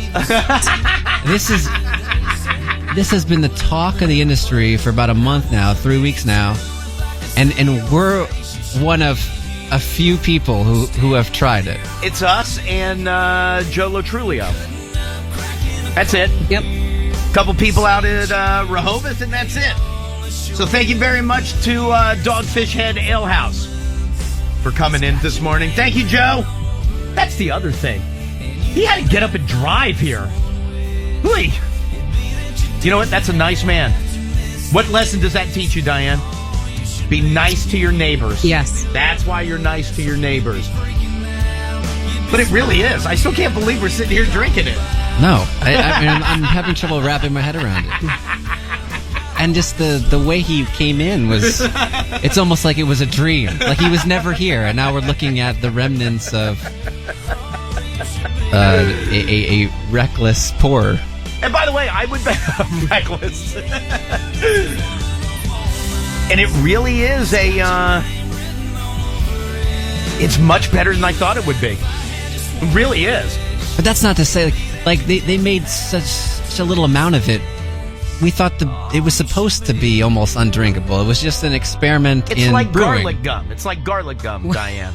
Yeah. I mean, this could be on the menu. Yeah. I drink it. Excuse me.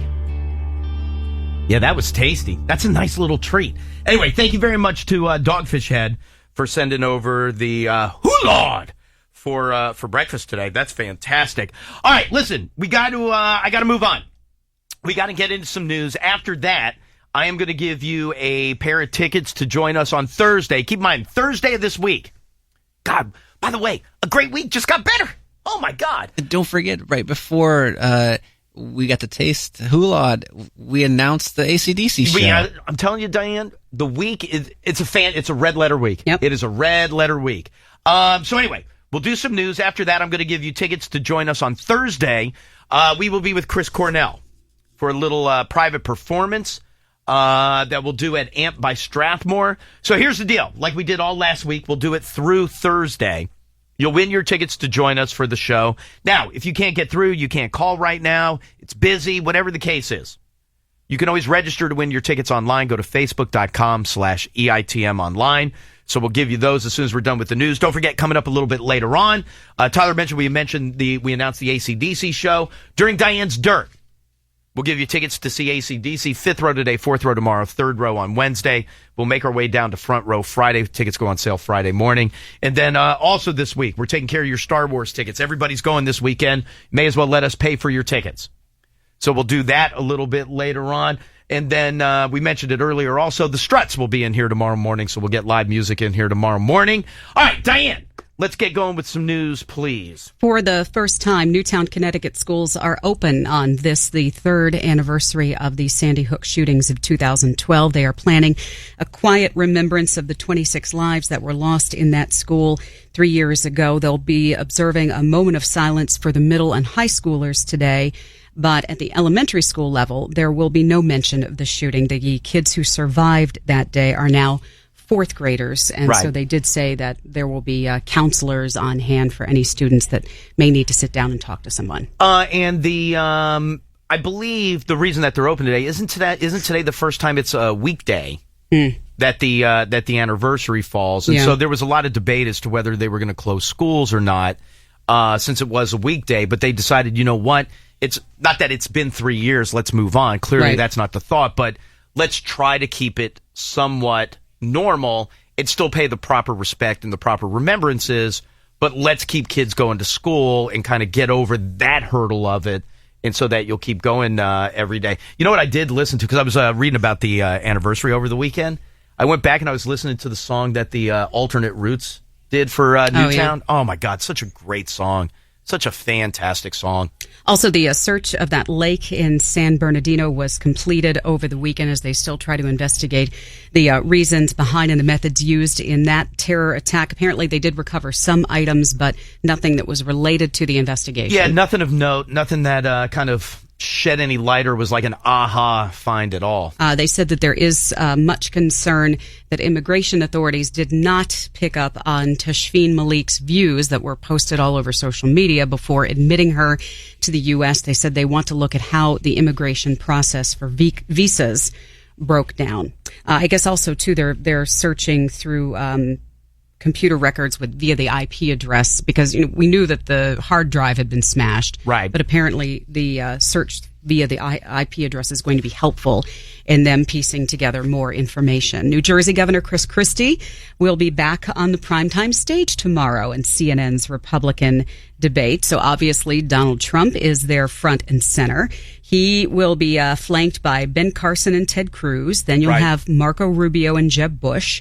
Working outward, Carly Fiorina and Chris Christie, and then John Kasich and Rand Paul will be on the outside. Wow. They are doing the 6 o'clock debate for Mike Huckabee, Rick Santorum, George Pataki, and Lindsey Graham. Right, which nobody cares about. No. And they were even saying that for some of the for the big boys debate.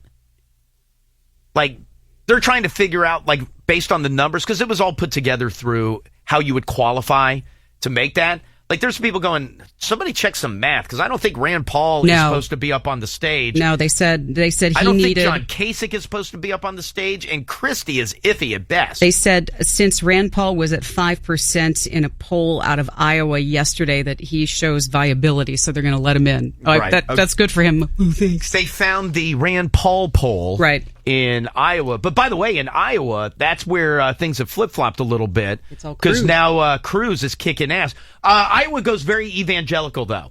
That's what they said is the bulk of his big... In the history. In their history, rise. I should say. So Cruz is kicking ass there. And now you've got Carson, who... Boy, that balloon's starting to lose some helium and land. Yeah. But they are... now he's saying, hey, you know what? Screw it. I'll just go be an independent. I don't like the way you guys are operating. I feel like there's some shiftiness going on at the GOP headquarters. So I may just leave and go run as an independent. Wolf Blitzer will moderate tomorrow night. Oh, is my girl Breonna Keeler doing it? For CNN. Tiggy. And the focus is going to be national security. Yeah, okay.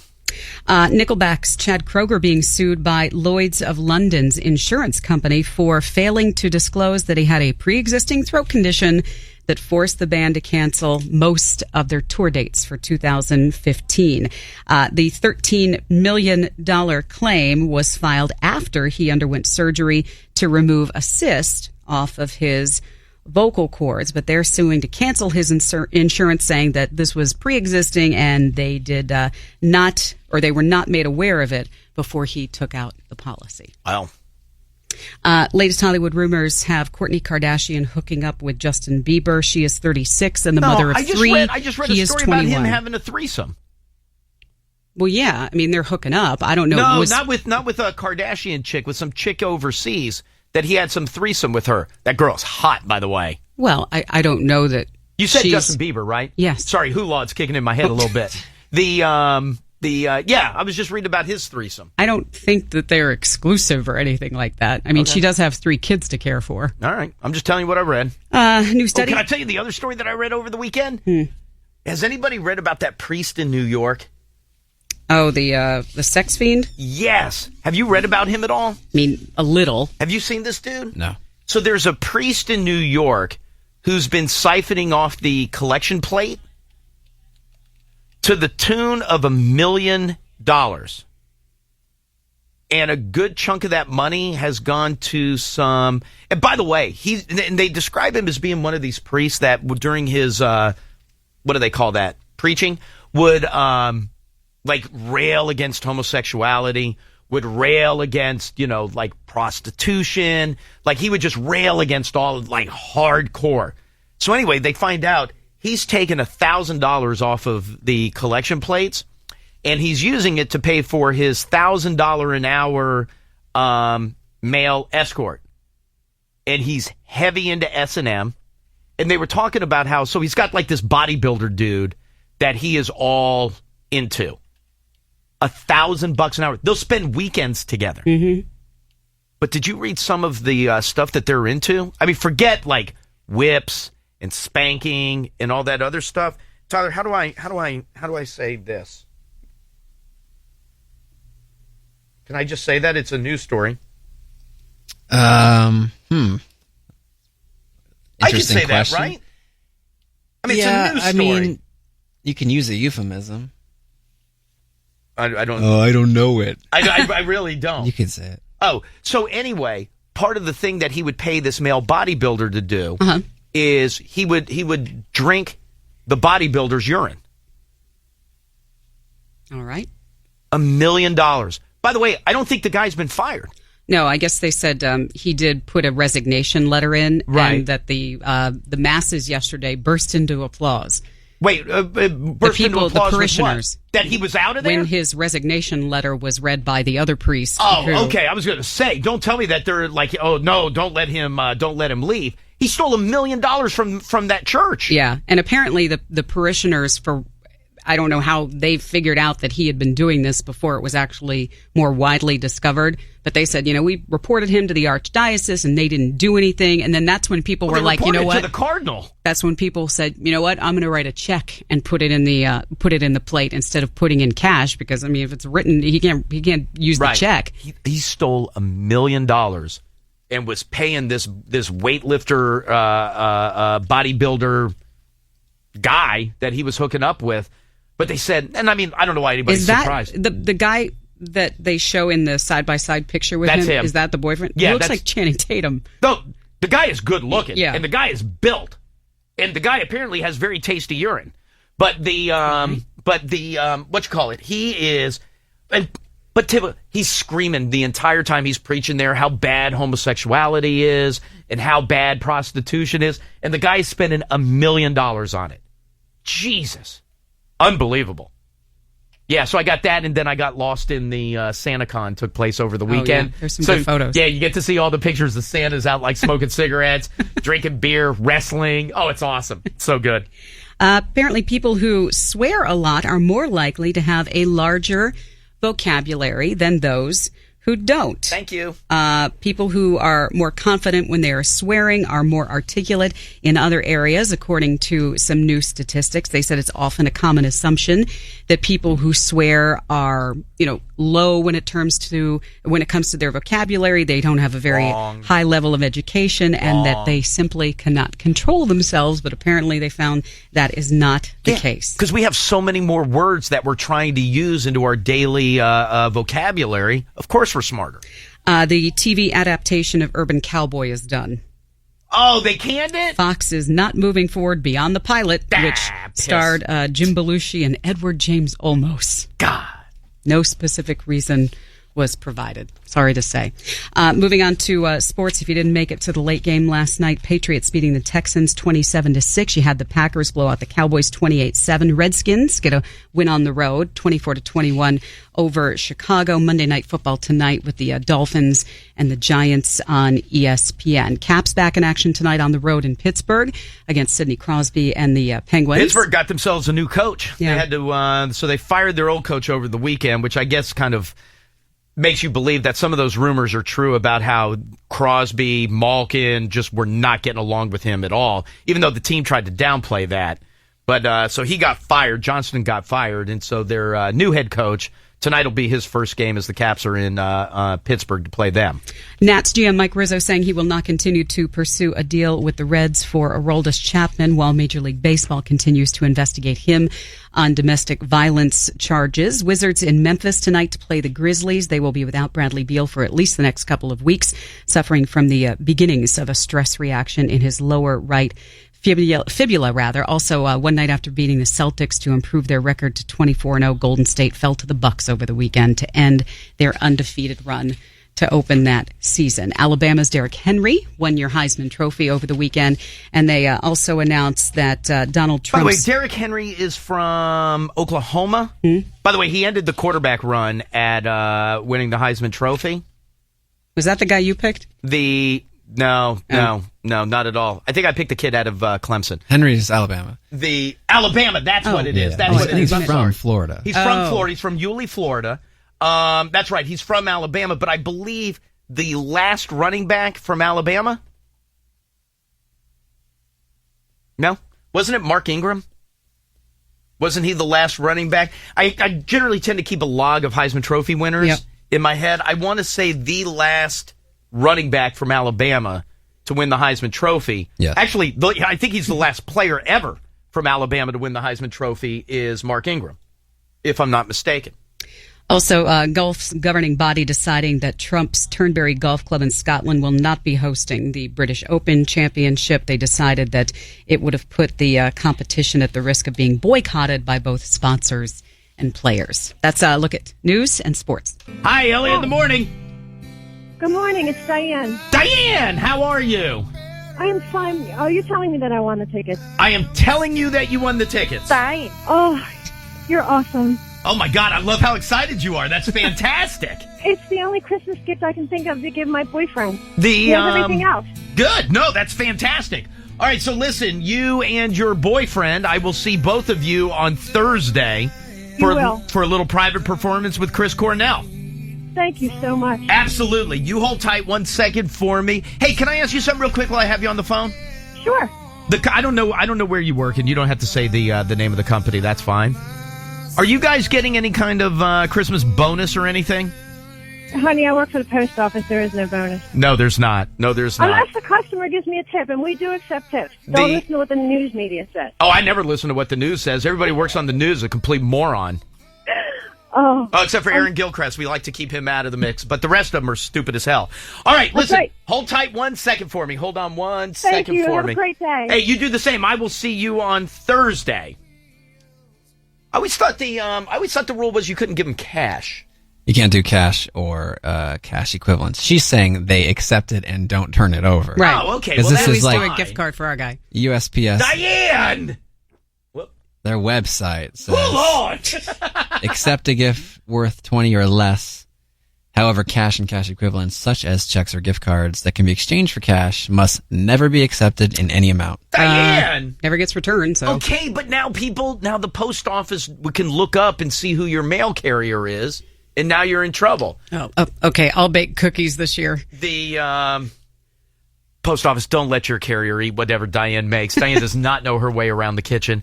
No, that's why, you know what? All we get Jerry every year? Just a firm handshake. Just a firm handshake and a little pat on the back. Mm-hmm. Say, thank you, Jerry. Mm-hmm. But she was saying, don't listen to the news. They'll take tips. That's about it. Yeah, the news has found their own website.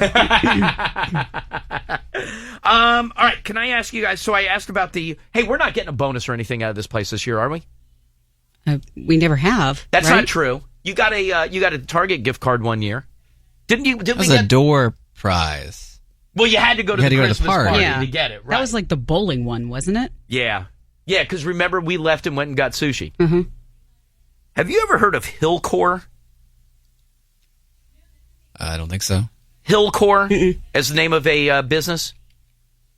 They were founded in 1989 by a guy by the name of Jeff Hildebrand, who, by the way, if that Jeff is related to a friend of mine with the same last name, Barrett, and I didn't know about his brother, I'm going to be pissed. Jeff Hildebrand founded the company in 1989. He has 1,400 employees. Mm-hmm. Guess what their bonus is this year? Big fat check? It is cash. Mm-hmm. Guess. $500. $500. That would be a very nice. That'd be a very nice gift, right? Mm-hmm. Tyler, $500. Are you going to say more or less? I'm going to say more. You're going to say more? How much more? Let's go with $1,000. Higher. Higher. Higher. How many employees did you say? He's got 1,400 employees. Come on, higher than 1,000. 2,000. Higher. 5,000. We're going to be here a very long time. Each employee. Now listen, if you haven't been there all year, then you're only going to make, it's prorated based on how long you've been there, but if you've been there for the entire year, this is how much you'll make. What number did we leave at? So it's only contingent on the year of work? It doesn't go back to when you started? Just if you've been there for the year. We were at 5,000 last guess. Let's go. 10. Come on. Let's go. 20. Let's go. 50. 30. Let's go. Come on. It's go. Higher than $50,000 per employee. Keep going. $100,000. Bingo. Oh my God. Bingo! They said his payout to employees will be over $100 million. Wow. That's just for this year. The company met their goals. Each employee is getting $100,000. My God. By the way, people thought Hildebrand had gone nuts. In 2011, employees had a choice. Now, granted, they're doing better now than they were 4 years ago. 4 years ago, each employee got to pick one. $35,000 cash or a $50,000 car. Whoa. That was your choice 4 years ago. Say that again. So 4 years ago, they came around, they said, hey, listen, the company's had a good year. You've been a good employee. Yeah. Take your choice. $35,000 in cash or a $50,000 brand new car. Wow, okay. I thought that's what you said. I was just clarifying. By the way, if you worked there in 2011 and you're still working there, Jesus Christ. Pretty good. Jesus Christ. By the way, just for the record, I would have taken the $50,000 car. And what kind of business is it? I have no idea what he does. I have no idea what he does. It's Hillcorp Energy. Okay. All right. I don't know what they do. Energy would be like natural gas. And obviously it's on every best workplace for this, for them. No kidding. Yeah. No kidding. What's their average salary? Great question. 100,000. Could you imagine? This company comes in, they go, Tyler, thanks for thank you for another. By the way, you know what you won't even get out of this place? A thank you. You won't even get that. You won't get a thank you. You know what you'll get? The same mistreatment and treated like garbage that you get every other day of the year. You won't get a thank you. I would take that. Holding on for Employee of the Month. Actually, no, you know what? I wouldn't even take that. I don't want to thank you from them. It is a misleading headline on Twitter because it reads on our timeline, this company gave every one of its employees a $100K Christmas bonus. But click on the link, and then you read about Hillcorp. This company is not our company. This company is the one they're talking about in the article. Isn't that ridiculous? Have you ever heard of such a thing? I was excited when Diane guessed 500 and you said higher. I was like, whoa, 1,000? Damn. $100,000. Aren't you with me, though? And by the way, I don't like Diane's answer. When I said I would take the car, I don't like Diane's answer. Oh, I would take the car, too, and just sell it. I don't like that. I'm sure a lot of people did that. I bet they didn't. I'll tell you why. That's what you do when you get something. You're like, you know what? Who cares? I'll just sell it and keep the money. By the way, you're not selling a brand new $50,000 car for much more than $35,000 anyway. And why go through the headache? Just take the cash. Which is why they gave you the option of $35,000 in cash. Do I have to declare the $100,000? Yes, of course. You pay taxes on that. Why? Because it's income. Yeah. Is it cash? You don't have to pay. Doesn't matter. You don't have to pay taxes on cash. Yeah. I bet since this story is everywhere, the guy's not going to give it to people under the table. I didn't get it. What did they get last year? Well, what year was the car cash offer? 2011. So 4 years ago. So you've had 2 years in between where we don't know what they've gotten. But last year and the year after, did they not make their number for the 3 year? 3 years. I was thinking it was 2014 now. No, 3 years. Must be the hula. Hold on. Can't keep track of the math. Jesus Christ. I don't know what they did. Maybe they didn't make their nut those 3 years. Well, they've certainly stepped it up then. $100,000. I mean, you almost think if you got the car or cash deal a few years ago, you'd be like, I don't need anything this year. No. Or is that going to make you greedy? No, you're going to be greedy. It makes you appreciative. That's what I mean. I would not expect anything necessarily the following year. I would expect, but it would make me work to get there. Well, that's why they got this big bonus, is because they hit their numbers in the spring as opposed to at the end of the year. Oh yeah, no, they nailed their nut early in the year. But wouldn't that give you an incentive? If you knew you were going to get $100,000 bonus, you'd work your balls off to get that. And by the way, I would also run a lawnmower over Diane's head if she wasn't pulling her weight.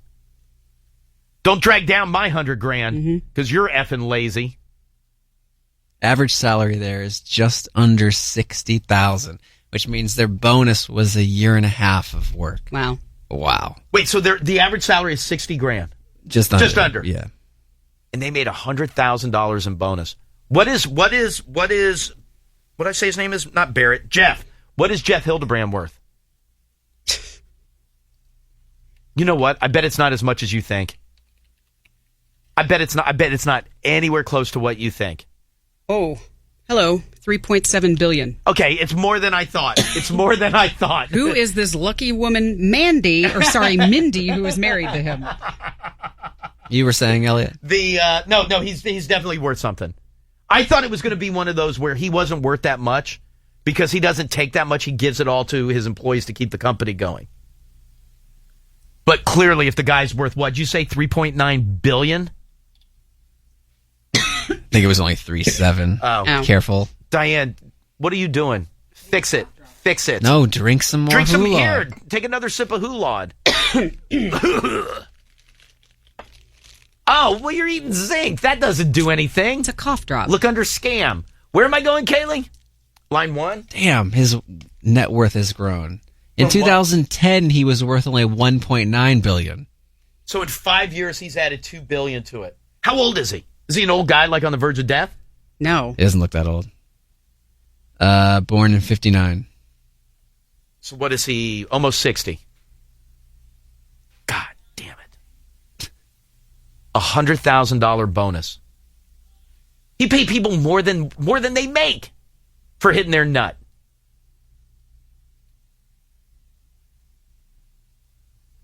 We won't get a thank you. Well, we will now. Well, I just came up to say thank you. Another good year. Don't forget the offices are closed. Oh, those lucky children. I know. Doesn't that make you sick? How many's he got? They're working at the family-owned donut shop. That's probably pretty easy. What's the donut shop? Do they own Shipley's? They own no. They Hildebrand Donuts opened up River Oaks. I guess that's the River Oaks is that's where they live. River Oaks is that very that's if you have a crap ton of money and you live in Houston, you live in River Oaks. Elliot, you pay taxes on bonuses. It's a flat tax, 25%, so it may be more advantageous for employees to have a high bonus and a low salary. Listen, okay, so I lose 25%, so big deal. I still made $75,000 in my bonus. And by the way, if it's in cash, you don't have to declare it. Ask everybody who makes cash. You mean you're putting the people Jones. who get the $100,000 bonus on the same level as people who don't declare their tips? Same thing. Same thing. Or I would only declare $20,000. Oh, let's see. Well, you worked for Hillcorp Energy, so I know you got a $100,000 bonus. Oh no, different department. That was a different department. Oh, really? My department didn't hit their nut. The news story I read said every 1,400 people that worked there. That's the news. Line 1. Hi, Elliot in the morning. This me? Yes, it is. Who's this? Hey, this is Kenneth Evan from Fairfax. Hey, how are you, sir? Good. So real quick, what you were just saying, you obviously have to declare all of it because it's sending a paycheck to your company, so they're going to withhold the taxes before you can get the money. Secondly, whoever said 25% is wrong. It's closer to about 50%. Bonuses get taxed really poorly by the government. So you'd only take home about half of that $100,000. I'd still take it. By the way, I'd still take it. Yeah, I mean, that's still like an iBanking type bonus, which is unbelievable, but they do take away half of your bonus, just so you know. Again, we won't get a thank you and a pat on the back. These some bitches, he's got 1,400 employees, and every single one of them got a $100,000 bonus. Yeah, no, I mean, that's unbelievable, but... Yeah, no, it's great. And so, did they lose some of it in taxes? Okay. And they're in Houston, right? Wouldn't that be? I believe they're based out of Houston. No state income tax. Oh. I believe they're based out of Houston. I'm sure they have offices in several other locations. And I'm sure they're getting flooded with resumes. No openings. Oh, really? No, I'm not even kidding. The story that I read, Said, spoiler alert, there are no current job openings listed. Yeah, but they ain't hiring through LinkedIn. They ain't hiring through Monster. You got to know someone who knows someone to get in there. Are any of the kids daughters? There's looks like one daughter and two sons. Yeah, what's up, honey? Can I go to line 4? Isn't that ridiculous? Doesn't it make you There's angry? been so much this morning I can't wrap my head around. We got to try Hulod, this bonus deal in Texas, AC/DC on St. Patrick's Day. My God. Hi, Elliot, in the morning. Is it me? Yeah, hi, who's this? This is Rob in Reston, Virginia. Yes, sir. I have a brother-in-law who is a regional manager for Belt Department Store, who's making $200,000 a bonus this year, and his employees, they're all getting $75,000. No way. Yeah. What company? What company does he work for? Belk. The department store. And wait, so a department store is doing that good that they're paying employees $75,000 a year in a bonus? Yes. God damn it. And he's making $200,000. I said, what the? I'm in the wrong business here. Son of a bitch. $200,000 in a bonus. And all the employees make $75,000. Yeah. Man, that is something. Hi, Elliot, in the morning. Hey, is this you? Yeah, it is. Hey, don't feel bad, Elliot. My boss's boss gives us a letter every Christmas explaining a sad story and how she's donated money to charity in our name. Oh, thanks. Thanks. So it's a tax write-off for the company. Well, not for the company, for the individual. Wait, they put it in your name? So can you declare that? No, you know what? Screw that. I'll make my own donations to charity, thank you. Give me the money. Thank you, yes. By the way, wouldn't that piss you off? And you feel like an a-hole saying, don't donate to charity in my behalf. But don't donate to charity in my behalf. I'll donate myself, thank you. Yeah, there's 20 of us all looking around at each other every year. Right. Awesome. Reading the letter. Why? Does that make me a bad person that I don't want you to donate to charity in my behalf? No, because you know the flip side of it, which is the tax break. For the company? Yeah. Yeah, I'm not getting no tax break. Or like he said, it sounded like the boss may do it as an individual. Correct, yes. Which is even worse. Yeah, so they're not helping you. They're not helping you at all. I feel good, though. No, you don't. No, you don't. You sound angry bitter. As hell. You're angry as hell.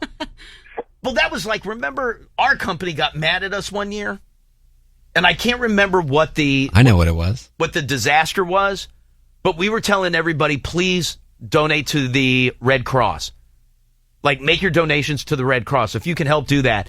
And they got so mad at me because they wanted me to have everybody donate to it was Clear Channel at the time, the Clear Channel Cares account.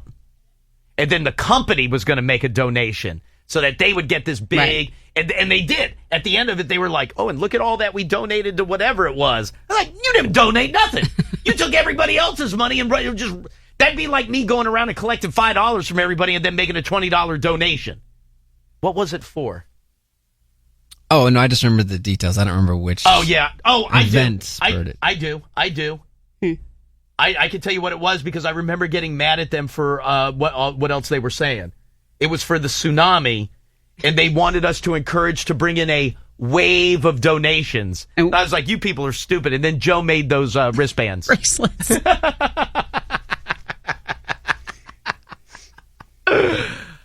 Yeah, don't donate on my behalf. I'll donate on my own behalf. God damn. When was the last time this place gave out a bonus? Well, we don't go to the Christmas party, so maybe we're missing out on them. You didn't get, there was no bonus at the Christmas party this year. Did they have a Christmas party this year? Yeah. Yeah, a couple, was it last week or the week before? I didn't go. But, I mean, maybe they gave out the gift cards or something. I don't know. They didn't. That was the last one we got. And that was, but you shouldn't have to show up at the holiday party to get a $10 gift card to Target. Just walk it around and hand it to me. I don't want to spend any time with you. Not you. You, the company. I do want the gift card, though. Hell yeah, who can't use Target? You know what I do want? $100,000 like the people at Hildebrand got. You're in the wrong business. I could sell natural gas. Hi, would you like to buy natural gas? Doesn't work like Hulon! Oh, and by the way, I have a buzz. Hi, it's Elliot for Hulon. No. Oh, hi, it's Elliot for natural gas. Fired, and you don't get any of the bonus because you weren't there for 5 seconds. Hi, it's Elliot for natural gas. I'm sorry, where am I going? Line 6? Hi, Elliot in the morning. Hi, is this me? Yeah, hi, who's this? Oh, when I was in the Marine Corps, like 5-6 years ago, when I re-enlisted, I got a $35,000 bonus, but I got it tax-free because I signed the papers out in Iraq. Oh, I like that. Smart. By the way, note to self, the next time the company tries to give me a bonus, I'm going to sign my papers in Iraq. Hell yeah. Hell yeah, just to save my percentages. All right, dude, I appreciate the phone. So much worth it. Oh, I bet it did. I bet it did. All right, let me do this. Let me take a quick break. It's Elliot in the morning. Elliot in the morning. I would like to send out a little warning to people. Even though for whatever reason it has become very, very popular to do, and then take pictures of yourself doing it and posting those pictures to whether it's Instagram, Facebook, doesn't matter. Bye, Jill. They will tell you it is very, very dangerous to do, and that is why they are encouraging you not to take pictures of yourself with things in your eye. And then, what's wrong? What is that? Glitter. Why, does that look like too much? Does that look like too much glitter? Tyler, does this look like too much glitter in the eye? See how they just poured it in? Isn't any glitter? Have you ever gotten a little speck of glitter in your eye? It's awful. Yeah. It hurts like hell. Yeah, it's terrible. So here they have a whole, almost like a clump of glitter in the bottom of the eye. But no, this is a very, very trendy thing. Oh my God, what is that? What's wrong? What is in that person's eye? You know how if you have a lock, like a combination lock or a key lock, you know, like there's the part that like slides down into the lock, so that arm, if you will. Yeah. So this person has unlocked the arm, and then they put the what's wrong, Diane? I'm over here. God. So yeah, they put that in their eye. Are they trying to hurt themselves? No, not at all. Not at all. Who told them that was smart? Well, people are doing it. Hey, will you help me with the name of something? Sure. What is that item? Well, I think first it's an item. What did I call it? An autumn. Oh, Hulon! You just put your feet up on the autumn. What is that? Do you have it written somewhere? I don't. Oh, I don't know what that is. Oh, you know what? I can make out what it is. Bobby pin. Oh my God! See, is this one person or this is a trend? No. These are all. No, this is a trend. These are all different people. What's the draw for that? It's just fun. Oh, okay. Well, it's just fun. I understand that. Would you ever? No. I have to put contacts in every day. How long does it take you to put your contacts in? Oh, not long at all. I'm very good at it now. It takes me a long time to get them out. I don't know why my doctor won't give me like ones that I can wear like you guys, where you get to wear them for a long time. I have to put mine in and out every single day. I'm not supposed to take a nap with them in, but if I fall asleep during the day, it's not like I intend to do it. Like on the weekend, like I dozed off for about an hour yesterday. I didn't take them out. My eyes are gooey when I open them. Mm-hmm. Dude, that's a bobby pin. Look at it. But like, so what they're doing is they're pulling down the bottom part of their eye. Look what I do here, Diane. I see. And then they take even the that bobby is disgusting pin. to me. What? To pull down the bottom part of their eye? Yeah, because you see all the red. Well, the red doesn't bother me. Wouldn't it hurt, though? Yes. Then why do it? And by the way, like, they're putting it down, like, they're not just touching it. Like, it's in their eye. Hey, have you ever wondered where you're supposed to, Tyler? You ever wonder where you're supposed to put that Q-tip? You're not even supposed to put a Q-tip in your ear. Your eye should be completely out of bounds. Why are you wiping your eyes? Because I'm... Did you see the Q-tip picture? I don't need to see it. Yeah, you do. I'm remembering how bad it feels when you get like a little piece of fuzz in your eye. Also, I don't know why, but there's this... Oh, can you make out what this is? I can't. What is that? I don't know what that is. Looks like a shard of glass or a mirror. You can't put that by your eye. Look at the water coming out of their eye. You can't put that near your eye. Yeah, that is dumb. Why is that a trend, though? What's the hashtag? I don't know. I'm dumb. No, I mean, these people are fine. The only thing that I've ever seen somebody trying to go blind. I've seen somebody make smoke come out of their eye, and I've seen somebody make water come out of their eye. But that's just like from the corner of like going, and you could kind of make your eyes pop a little bit. I've seen people do that, and you get a little smoke out of the side of their eye. That to me is disturbing. Does it come out of the tear duct? Pardon me? Does it come out of your tear duct? I don't know. It comes out of the corner, right here, like up against the your nose. What do you think you can get in there? Do you have to start small? Well, Jennifer tweets, hi, Jennifer. I remember while decorating the tree, my younger brother decided to hang an ornament from his eye.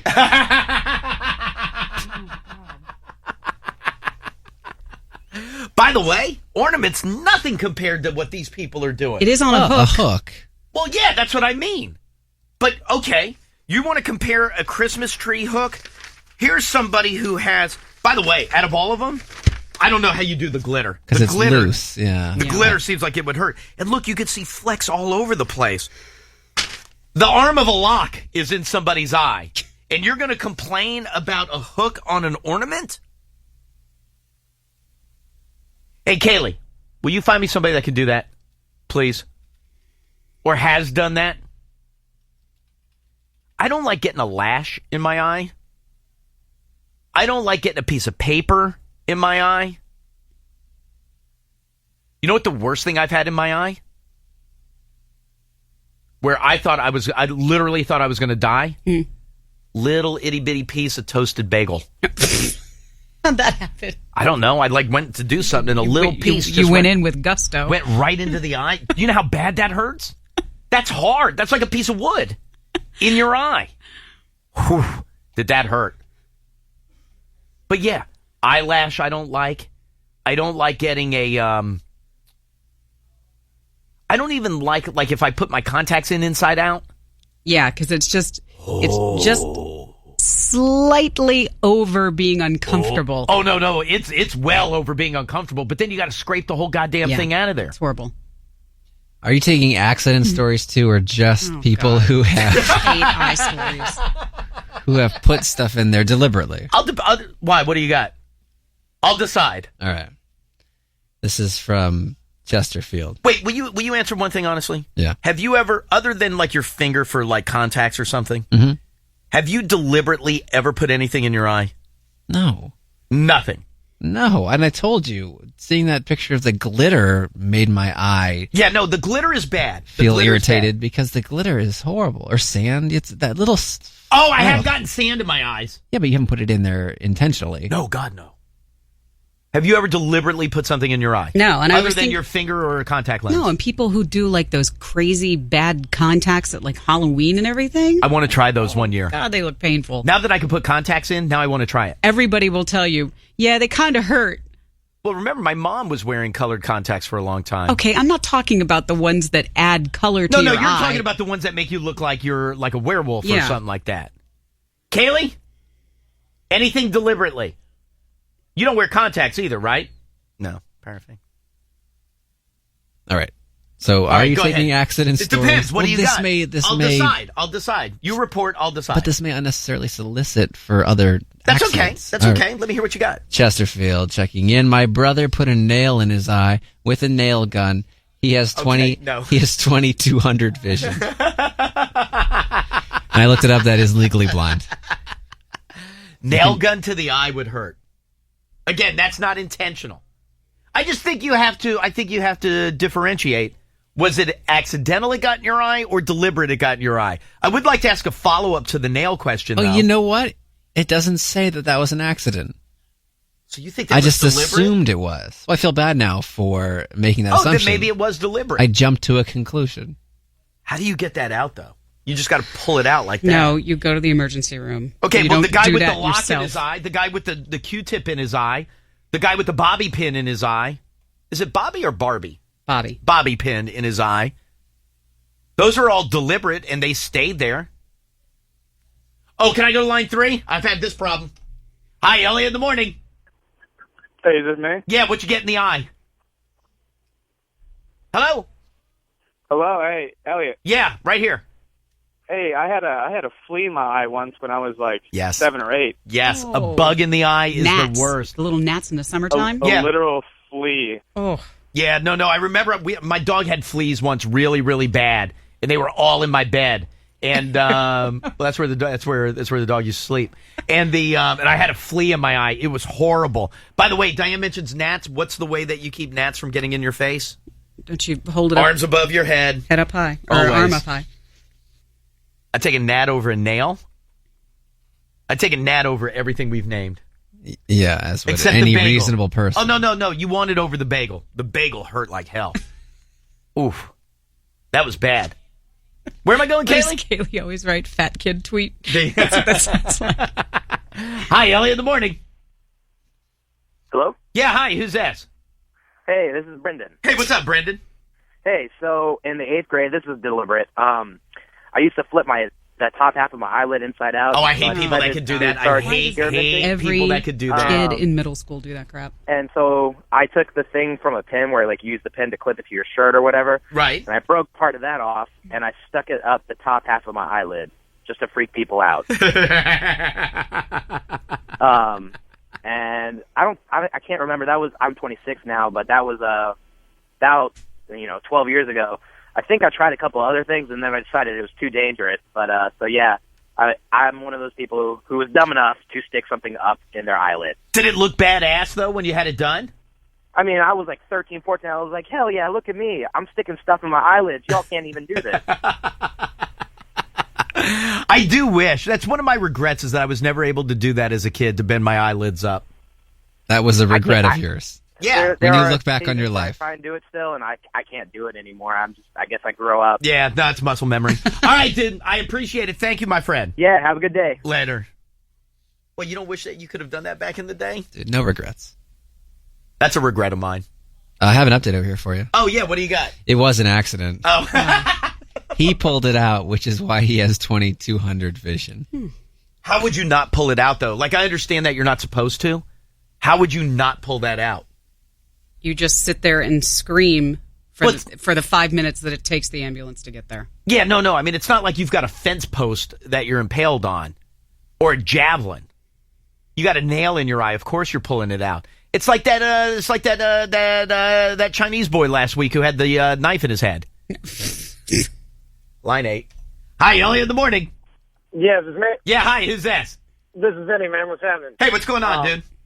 When I was in high school, me and some other guys in one of our classes, we were just seeing how many shots of Listerine spray we could take to the eyes. I'm sorry, how many shots of what?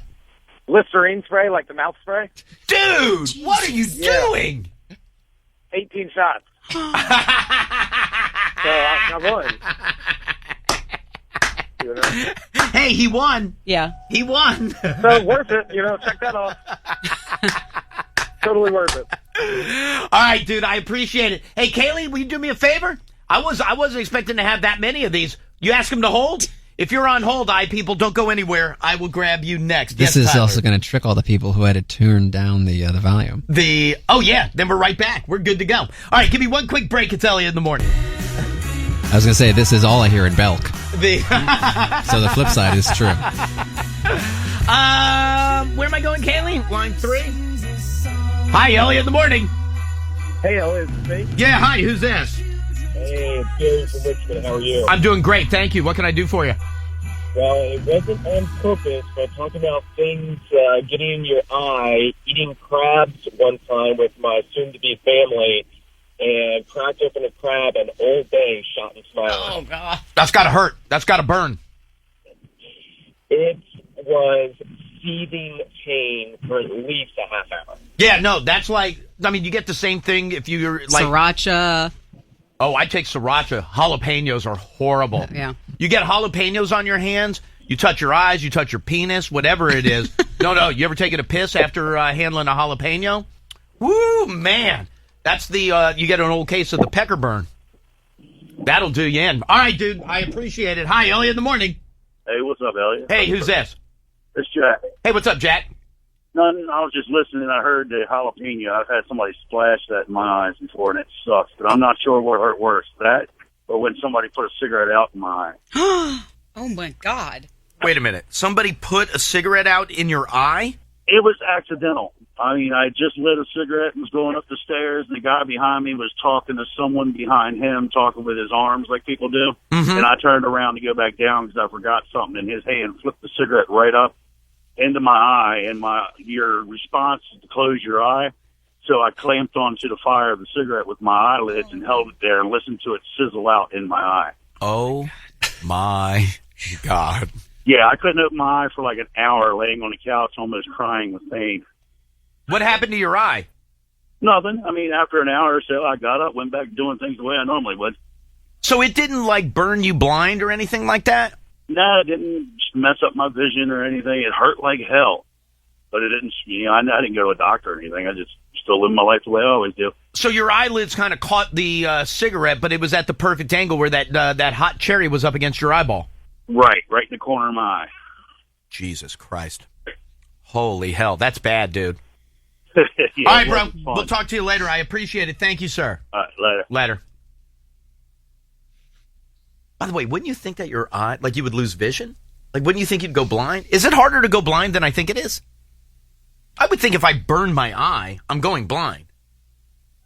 Yeah, more so than like just a punch that leaves your eye all black and blue. Yeah, but a lot of times when you get the punch, like that's from getting hit down here or up here. It's not. I feel like I've seen some people who have been punched whose eyes are all red and bloodshot. Oh yeah, no. You definitely get that, but they recover. But think of your eye socket though. Like a lot of it is like close your eye. No, I'm not going to hit you. No. But oh man. No, but like Conor McGregor. I want you to get that tattoo in the worst way. What, the tattoo? Yeah, his tattoo where it's like all big across the chest and it has like the lion head on his stomach. Yeah. Yeah, that's what I want you to get. I was thinking more of the strike. No, but like make a fist. Make a fist. Is that how you do it? Can you put your thumb down, please? He goes thumbs up. Make a fist. Make a fist. What do you mean you don't know how like that? No, put your thumb on the bottom. Wait, when we go, hello, I'm talking. I made a puppet out of my thumb and my finger. That's how I do it when we bump them. But make a fist. Make a fist. I am. And then put it up by your eye. Your fist is bigger than your eye socket. Yeah. So that's what I mean. Yeah, you're still getting most of it around the eye. Horrible fist making. I think we've been over that. You've tried to help me before. But wouldn't you think it's easier to lose your vision? Yeah. I feel like you could get like a anything that we've named, you could get in your eye and you'd be blind. Hey, the guy who got the nail in his eye, is he blind? Oh, no, you said legally blind. 2200. You can read the letters on a stop sign. Yeah, that's about it. Big gigantic E. That's it. I got it. I nailed it. That's why I never bought into don't stare at the sun. You don't go blind from that. Oh, don't masturbate. You don't go blind from that either. We're making a lot of jumps here. I've told you before, this is years ago. I mean, this is 25 years ago. I threw a calling card at my brother. I'm sorry? We were calling. Oh, like a credit card type thing. Yeah. Okay. And I hit him in the eye. And so he had like a cut on his eyeball. Oh! But it didn't affect his vision going forward, like it healed. So, yes, being burnt is a step further, but there was something that actually struck the eyeball and not around it like a punch would. And he's fine. He was fine from that. Well, it took some time to get over. The eye was red forever. But. Have you ever torn your cornea? No. Ooh, that hurts. Yeah. That hurts. You know how I tore my cornea? Eyes were too dry. With contacts in? No. This is pre-contacts. My eyes were too dry and my lid caught the cornea, tore it right up. Oh. You want to talk about pain. Like you think you would never see again. Never see again. Do we know why? No. Okay. Line 2. Hi, Elliot in the morning. Hi, how are you? Good. Who's this? Lisa. Hey, Lisa, what's going on? Well, I'm sitting here listening to all of these other stories and realizing that mine really isn't that great. Was it? Well, it depends. Was it deliberate or accidental? Well, I've had a couple of intentionals, but this one was accidental. I was cutting my son's nails when he was a baby, and one of his nails shot up and landed in the white part of my eye. It, like, stabbed into my eyeball. And Wait a I minute. had to pluck it out. So it pierced the eyeball? Yeah, it was in my eyeball. It poked straight into my eyeball, and I had to reach up and pluck it out. That's it was it. nasty. Can that be the last one? Crap. Yeah, but that's not a cigarette to the eye, No, so I'm but okay it's- with that. You tricked us. You set our expectations low and then hit us over the head with your story. By the way, Well, I will you say, know. sometimes, like, I don't cut the kids' nails. That falls under Jackie's category. Yeah. But I have cut my own toenails where they'll go flying. And you yeah, do sometimes think, it's like shrapnel. They just go flying everywhere. hey, just out of curiosity, you did mention that you have put some things in there intentionally. Well, not my eye. There was a guy in elementary school that kept staring at me, and I told him that if he didn't stop, I was going to dot his eye. So he opened his eyes really wide and put his face near me, and I flipped him as hard as I could, and I popped him right on his eyeball, and he had to go home. So that was pretty intentional. He didn't stare at me anymore after that, though.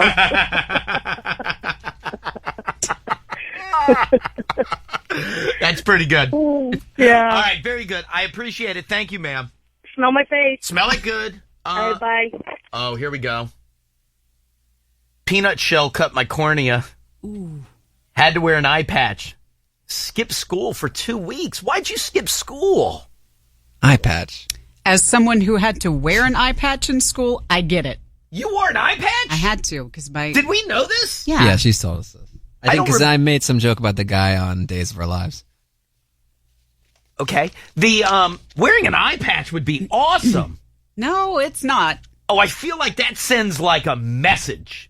Dar, matey. I was going to say, there's only so many pirate jokes. Okay, yes, in high, but like if you, I bet that pit was bottomless. But like if you had to wear one now, you wouldn't be self-conscious of it. No, not at all. Not in here. Hey, what's Tyler's favorite letter? R. Come on, that's a good oldie. By the way, Diane is saying not in here, which I agree for myself, and I assume Elliot as well. Wait, for what? I feel like Diane would have an odd sense wearing that in here. She would sense Diane would that be we are mortified. constantly mocking her. Diane would wear a ski mask before she would wear an eye patch. Yep. Why would you care wearing an eye patch in here? We're adults. Because I see what happens on the off day that I wear glasses in here. So Okay, but there's shut a up. big difference. There's a big difference. Yeah, you would think glasses, not a big deal. People wear them every day. Eye patch, a little bit out of the ordinary. Have you seen your glasses, though? I paid extra for the skinny lenses. That skinny? You can't shoot a bullet through there. All right, you're known to exaggerate. No way. Yours are like the glass at the back of like a racquetball court. There is no way. Yes. That your glasses are. And by the way, like the lenses are not thick. From this side though, your eyes look like the size of peas. You'd be better off wearing an eye patch. Kayla, you'd wear an eye patch as an adult and not think anything of it. Yeah. It's kind of cool. No, it's not. You can still drive. You can drive with an eye patch. You only need to have one eye. I was going to say, no, then you take the eye patch off and you just drive with one eye closed. No, you can have one eye and drive. I don't think they recommend it because your depth perception gets a little screwed up. Treats itself. I think that's Diane from Elliot in the Morning, and she just keeps winking at me and veering right. What's her deal? Yeah, no, I would have no problem as an adult wearing an eye patch. I agree. But I don't believe Diane, or maybe she's come to her senses. About that what? In here would be no big deal. I was her. saying that sarcastically. Oh, yeah, no, I would be cool if you wore an eye patch in here. I mean, for a day you're going to get it, but that's fine. A day? Yeah. I wouldn't have... Why don't you bring up the gas pump again? Okay, but That's being careless and not thinking versus having an accident. Okay. Return trip from New Orleans. Go. Remember how sick you were when we came back from New Orleans? Or me having to turn around to come back to the parking lot last week at Dietrich because there was a guy right on my ass. Totally forgot about that. Yeah. What about the one time you pissed your pants? I didn't. Are we not? But would you, as a kid, I wouldn't have even thought it was that bad as a kid. To skip school for 2 weeks? Like, they try, and this is much earlier than I think the person on Twitter was, but they try to hold off glasses until first grade at least. Right. Because of glasses are different than a patch. I feel like glasses you see more often in your everyday than a patch. Yeah, so no, if because in kindergarten, with glasses, though, it's like, hey, 4 eyes. Like, you see that. dude, glasses you'd think would be acceptable. A kid walks in with an eye patch in kindergarten, but it's funny. You'd feel you're the problem, and you're an adult. Now back it down to when you were 5. Hey, who's your friend? That's funny. Great parenting. By the way, how old you weren't even in first grade when you got glasses. No, I got them in kindergarten. Yeah. I was just told when I went for my annual exam. Why are you looking at me? And my maiden name is close to stupid too. It is hilarious. I'm sorry. When you Well, went... first, let me change the way I describe my eye exam. My annual sounded like a different type of doctor. Smear. Yeah. And he said that they will let kids deal with fuzziness in kindergarten just to get them to that next grade before they put them in glasses. See, I feel like in kindergarten you wouldn't know somebody had glasses, but in first grade you're more you're more apt to it. You know, they can talk in kindergarten.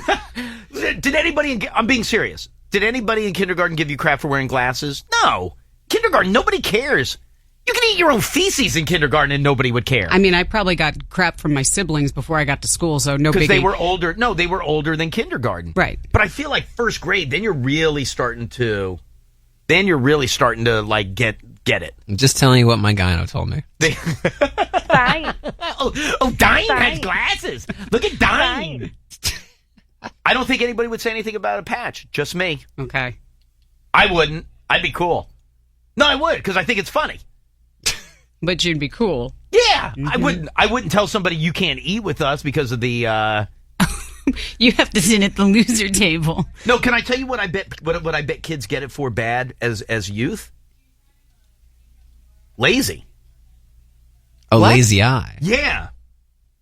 Yeah, which can, and this is where it's a double-edged sword, can be a result of ignoring vision problems at an early age. Yes. Yeah. Because the brain stops communicating with that eye. Let me rank them for you. From most ribbing to least ribbing. Lazy eye. Glasses. Patch. You're out of your mind. Yeah, because people think patches are cool. No, they don't. If I saw somebody with beyond a patch, October 31st, it's going to stand out. If I saw someone with a patch, I would think it's cool because it wouldn't bother me at all. Are you saying there's a window there or only October 31st? Is it like a Labor Day thing? Well, after October 31st. Only October 31st. Elliot, I look up, I mentioned the patch, I think it's Steve Johnson, Patch Johnson on Days of Our Lives. I look up at the TV every now and again and catch him in my peripheral, right. and I'm like, whoa, that's a TV character. You're not ready for a patch. Hi, Elliot in the morning. Hi, is this me? Yeah, hi, who's this? Hey, it's Cameron in Fairfax. Yeah, go ahead, real quick, Cameron. Hey, I was coming home from work one night, and my ex-wife had super glued her eyes shut, putting on fake nails with super glue. And I took her to the hospital, and they said that was the first and only known case in our area. Of super gluing the eyes shut? Yeah, she super glued her eyes shut trying to put on fake nails. She was one of those high-maintenance broads. Right, I hear you. Broad. And so what did they got her open. Hot water and some peanut butter will get you open. Yeah, they used Vaseline and had to slowly pull it open, and she lost a couple eyelashes from it. That's not bad. But she didn't lose vision, did she? No, she didn't lose any vision, but she lost vision for that day. Yeah. No, see, hey, thank you, sir. I would have thought that super glue has epoxy in it that would have caused you to like lose vision, even if it was just temporary until you could refurbish. I would think that you would lose. Oh, whose eye is that? Ew. What's her deal? Sorry, what's his deal? Metal fish tape for pulling wires came out of the conduit and sliced my eye. Did not affect the vision. I feel like my eye looks like that every day of the week. All right, I got to go solve a problem. All right, let me do this. Let me take a quick break. We'll come back. Diane's got some news. And then right after that, I will give you... right after that, we'll take care of your Star Wars tickets. Everybody's going this weekend. We'll pay for your tickets. We'll do all of that next. Elliot in the morning. Diane! Let's get into some news, please. We are getting near the end of the first of the Freddie Gray trials in Baltimore. Jurors are set to hear closing arguments today in the trial of Officer William Porter.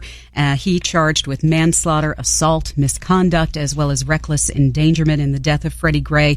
The mayor of Baltimore, Stephanie Rawlings Blake, urging residents to remain calm in the wake of this first verdict. We still have several other trials that will be coming in the following months. Also, they are vowing to help rebuild at the Annapolis Yacht Club after that massive fire that happened over the weekend. You know, I saw some pictures of that.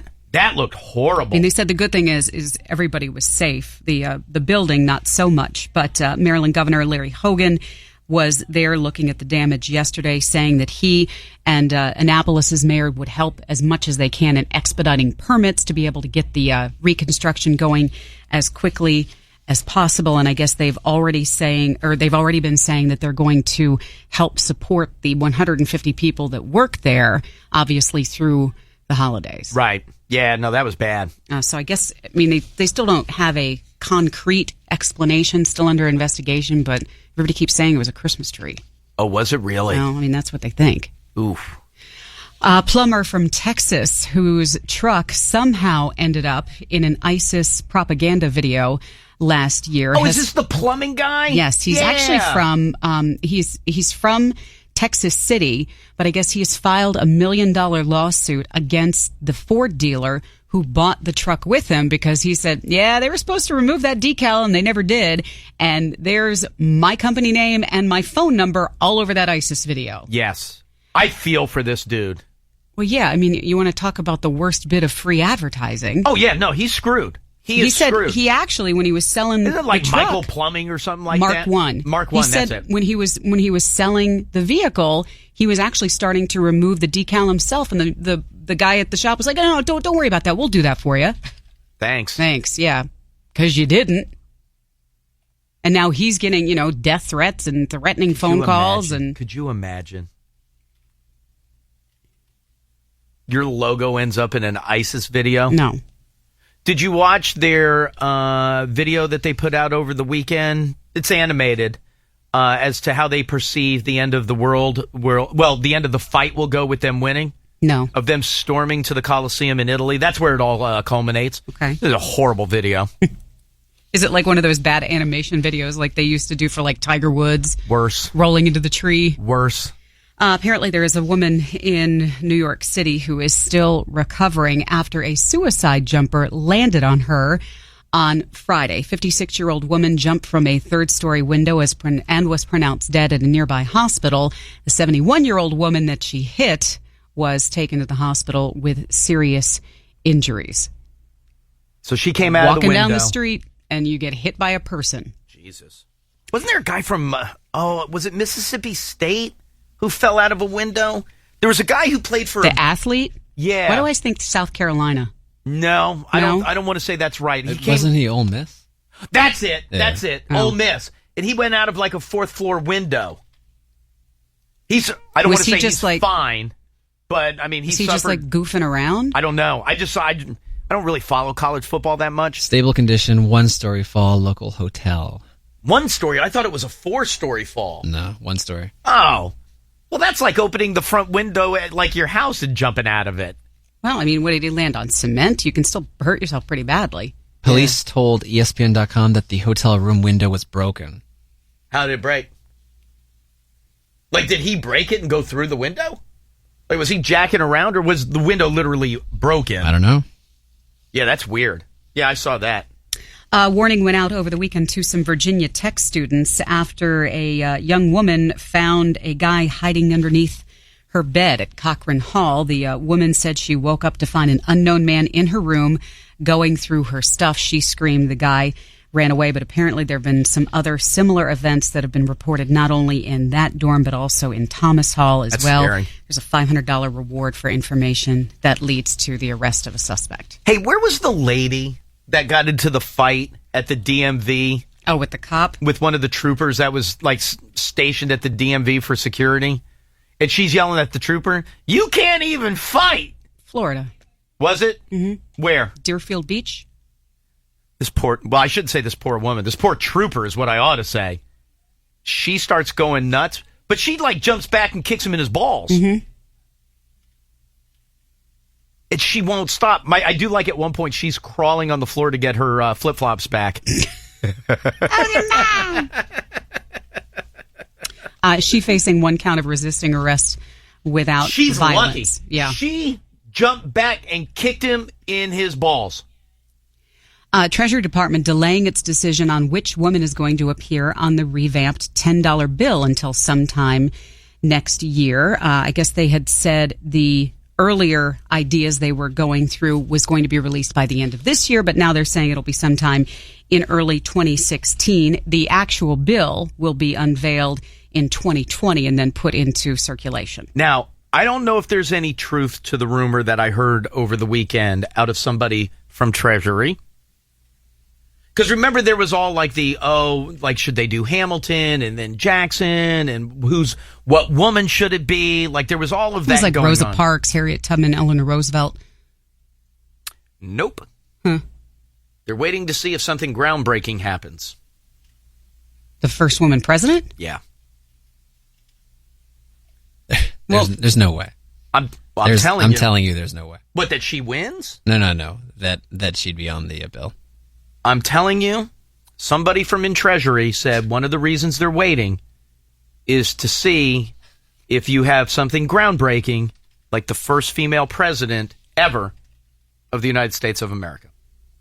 I'm telling you, Diane, I'm telling you what was reported to me. That's all. I'm just telling you what was reported to me. Don't judge me. I'm just telling you what was reported to me. That comes from inside the Treasury. And I think I already have her on a $3 bill. So this isn't even that groundbreaking. Adele announcing a massive North American tour for late in 2016 after she does her run through Europe. 2 dates at the Verizon Center, October 10th and 11th. They will go on sale on Thursday morning. Oh, hello. I can't, Diane. I'm very busy with AC/DC this week. I think we're going to have to wait until maybe early 2016 to hear more about those rumored Pearl Jam tour dates. I was talking to my friend Kat yesterday or over the weekend. She didn't have anything new for me. Sports, the Redskins finally got a win on the road as they beat the Bears 24-21. The Ravens only got a pair of Justin Tucker field goals as they fell to the Seahawks 35-6. Drew Brees, pair of touchdowns to help lead the Saints 24-17 over Tampa Bay. With that, he passed Dan Marino for fourth place on their all-time list for touchdown completions. Eagles over the Bills 23-20. LaShawn McCoy's return to Philly. Late game last night. The Patriots over the Texans. Tonight it's the Dolphins and the Giants for Monday Night Football. Hey, did you watch the Conor McDavid fight? McGregor? What did I say? McDavid, isn't that a he plays for hockey player? He's injured. He plays for the Edmonton Oilers. Yeah. Sorry, Conor McGregor. I saw the 5-second clip. Right. Did you see any other UFC stuff over the weekend? No. No, I don't watch UFC. I mean, I'm not opposed to it. It's just I don't watch. But did you guys see any clip of the... I don't know if I'm going to get these guys... I know Weidman. I'm going to get that name right. Is it Weidman Ruckold? The Weidman-Ruckold fight? I don't consider myself like to be a big pussy when it comes... Like, I love watching boxing. And like I said, I'm not a big UFC guy. Not because I'm against it. I just don't watch it. But I do like boxing. But the end of the Weidman-Ruckold, I hope I'm pronouncing it right, fight, I watched part of that. I didn't watch it while it was happening. I just watched the clip of it. That's very disturbing to watch. Like, I think that's why maybe I'm not into UFC. But Rockhold is on top of Weidman, like sitting on his chest, and is just punching him in the face nonstop to the point where I wanted to go like, and don't get me wrong, I like boxing. Or like even go back to like the Ronda Rousey, Holly Holm fight where Ronda Rousey gets her face kicked in. And you go like, wow, that was one shot to the face. You can't really do anything. It happens. But you see the end of this fight, and that dude is just laying on the ground. He's trying to cover his face. Did the refs call it? No, not until very late. Oh. Like real late. Like to the point where I was going, I don't watch UFC enough to even know, but I feel like that should have been stopped. And again, I don't know the rules well enough to be able to go like, oh, I get why they didn't stop the fight. But if you're just watching it, I feel like you would sit there and go, again, give me 1, 2, 3 punches to the face. I get it. Or give it to me like in boxing where, like, you know, a guy takes a couple of punches and then the refs jumps in and is like, that's enough. Mm-hmm. This dude's face is getting worked just nonstop. Almost, and I don't know if Weidman's on top of Rockhold or Rockhold's on top of Weidman. Oh, God, that picture. Oh, look at him. See what I mean? Watch. It's still going. Still going. Look at his face. And finally, like, when's the ref kind of like, come on, dude, do something, please? Okay, now it's enough. Like, don't you agree?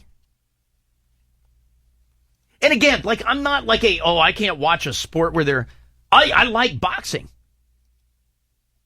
And I don't watch a lot of UFC. But doesn't that seem like it should have been stopped? Or or am I like you're what's wrong, you don't understand the sport? But that seems like it should have been stopped. I don't know that I could watch that. Again, give me a foot to the face and I can't eat an apple for 6 months. I get it. But I don't get it. That seems excessive to me. Anyway, what the hell do I know? I'm sorry, go ahead. And people are giving a decent amount of crap to Serena Williams after she was seen getting out of a cab at the end of her charity 5K.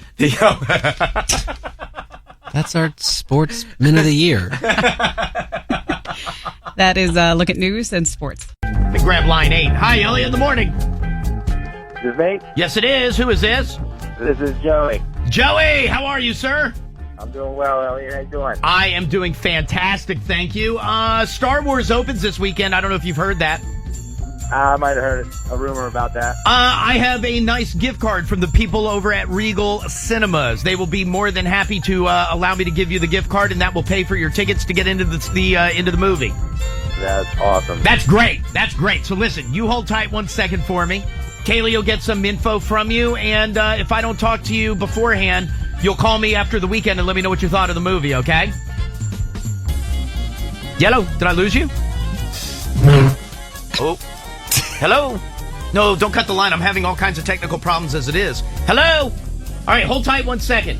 Hello? Yeah. Oh, there you are. Hold tight 1 second. Hold on 1 second. Hold on 1 sec. Wait, hold your thought. Hold your thought for 1 second. Let me just grab line 1. Hi, Elliot, in the morning. Hey, is this me? Yes, it is. Real quick, what can I do for you? Hey, what's up, Elliot? You were talking about the UFC fight, man. Hey, with that fight, even Dana White, the president of UFC, said that thing went way too far. It went so far that even the referee for the fight was fined and suspended. There we go. All right, so I wasn't crazy in saying that should have been cut earlier than that. The rules state once a fighter is incapacitated and can no longer protect himself, the fight is to stop. Okay, good. And good. That went way too far. I gotcha. Hey, 2 things. Number 1, thank you very much for that info. I really appreciate that. Number 2, are you geeked for Star Wars this weekend? Oh, yeah. Yeah, of course you are. Of course you are. You know why? Because you're an American. And that's exactly why. All right, dude. Hey, listen, thank you for that UFC info, okay? Yeah, hey, no problem. You got it, dude. We'll talk to you later. Diane, I forget. You said you've seen just the original. First 2. Oh, and you saw Empire. Mm-hmm. Now, I've seen every one of them. Every one of them. Multiple times. Right. I would say probably the least that I've seen any of them is probably 5-6 times. The least. Which one have you seen the least? Oh, I don't know. One of the Jar Jar. Yeah, probably. I don't know. Yeah, but something out of that series, out of those three. But you have your original three, right? You have your Star Wars, your Empire Strikes Back, and Return of the Jedi. Kaylee, have you seen them? You saw the first three? You know who's lost their Star Wars cherry? I couldn't help but notice. You took a shot at me when soliciting for the gift card. And, I can now say I've seen the original trilogy. How awesome is it? It was pretty good. Is it? Let me ask you this. And I owe it all to both my son and Star Wars Scott. I do. I mean, that's the Star Wars Scott sent them all up. Tyler went over to Star Wars Scott's house over the weekend and watched. And so you watched it was a mixed combination of... Did you watch them with your kid? No. Why? It's too violent. No blood? Still too violent. Well, it's a big deal. He'll be afraid of trash compactors with snakes in them. See, now you get that. Yes. Now you get that. By the way, how great is that scene? It's a scene. Well, you've heard it referenced in pop culture, so yeah, it's but not you've like I never was been able to imagine it. This filled in a lot of gaps. You've never been able to imagine it. So yes, my son's interest in it from the commercials made me sort of want realize to be that able you've wasted to. your life. No, I wanted to be more knowledgeable about it. Right. And then Scott made it possible by sending the DVDs up. How great is that? So they sat there, so I watched New Hope, Empire, and Return of the Jedi. Okay. Please? Yeah. What did you watch? I watched episode 4, 5, and 6. Okay, just Star Wars. That's all you have to say. You saw Star Wars. Well, he sent everything, so I have the prequels. Okay, most people have seen them, so they understand what you're saying. But if you say that you saw Star Wars, Empire, and Return of the Jedi, everybody knows what that is. Okay. Everybody knows what that is. All right. That's fine. They were the updated version, so the scroll at the beginning said A New Hope. How great is it, though? Let me ask you this. Empire was definitely the best of the three. Everybody says that. Yeah. Everybody says that. Yeah. But now that you've seen it, what has it been? All these years later? How? I've never seen them. No, so it I know. hasn't That's been what any, I mean. No, but I mean, having never seen them. Yeah. Don't you kick yourself and go, I should have seen this before? Like, they are so good. Yeah, I mean, like I said, I really enjoyed them, and I'd like to go watch them again. So there's that. Oh, you will. That's you will. good. You'll watch them 20, 30 times. When my son's old enough. You'll watch it before that. We're playing with the X-Wings and the TIE Fighters. And last now you know night, what all that is. I was making Star Wars macaroni and cheese last night for his lunch this morning. Right, and you know what all that is now. Well, have you seen the Star Wars macaroni and cheese? No. The X-Wing looks like a penis. You do awful things with the heads of characters that are in that box. But you know what's weird? I can't imagine seeing it for the first time as an adult. Like, well into adult. I bet there's a ton of people who are just like him. No, it's the like answer is yes. You're an adult, you didn't see it, but your kids are into it. Yes, of course. No, and I agree with you. But having not grown up watching it, that'd be crazy to me. It was strange being able to roll right into the next one instead of having to wait. See, I'm angry for people. See, but you haven't waited for this one. You haven't been going like, oh my God, I can't believe this is coming. Because you're just starting out. Yeah, but I even, as universally loathed as the prequels are, whoa. I kind of want to see them. Oh, I'm sorry. I thought you meant these three that you watched. But I was going to say, people crap on these now and say, like, oh, look at the technology. It was 1977. It was 1977. What did you want? So good. No, the prequels, you still go back and watch. Well, it piqued my interest enough to want to see the origin stories, even though I know that they're hated, like just across the board hated. That's not true. I don't hate them. You like them. I do. Yeah, well, Brian Posehn had a different story to tell when he was in here I know. a week or two ago. But I can appreciate that they tried. I can appreciate that. Are they hated because of the storyline, or are they hated because of the production and how it was told? I think it's a little column A, little column B. Oh, it is? Yeah. And it's just hated. But the original three, they were very good. Yes. No. They're not very good. They're great. They're great. I can see... It made Mark Hamill a star. Now why there has been since '77 so much hysteria surrounding the franchise. Dude, when he's out, what was the wait like between Return of the Jedi and Phantom Menace? Oh my God, it took forever. And then Phantom Menace is the one that's hated the most, right? I think so. Yeah, I believe so. But like when they're in the desert, and like he goes back to see his aunt and uncle. Spoiler, Diane. How awesome is that? Did you cry? Did I cry? I didn't cry. Some of the stuff between Luke and Vader, Leia. Oh, I could see. It's emotional.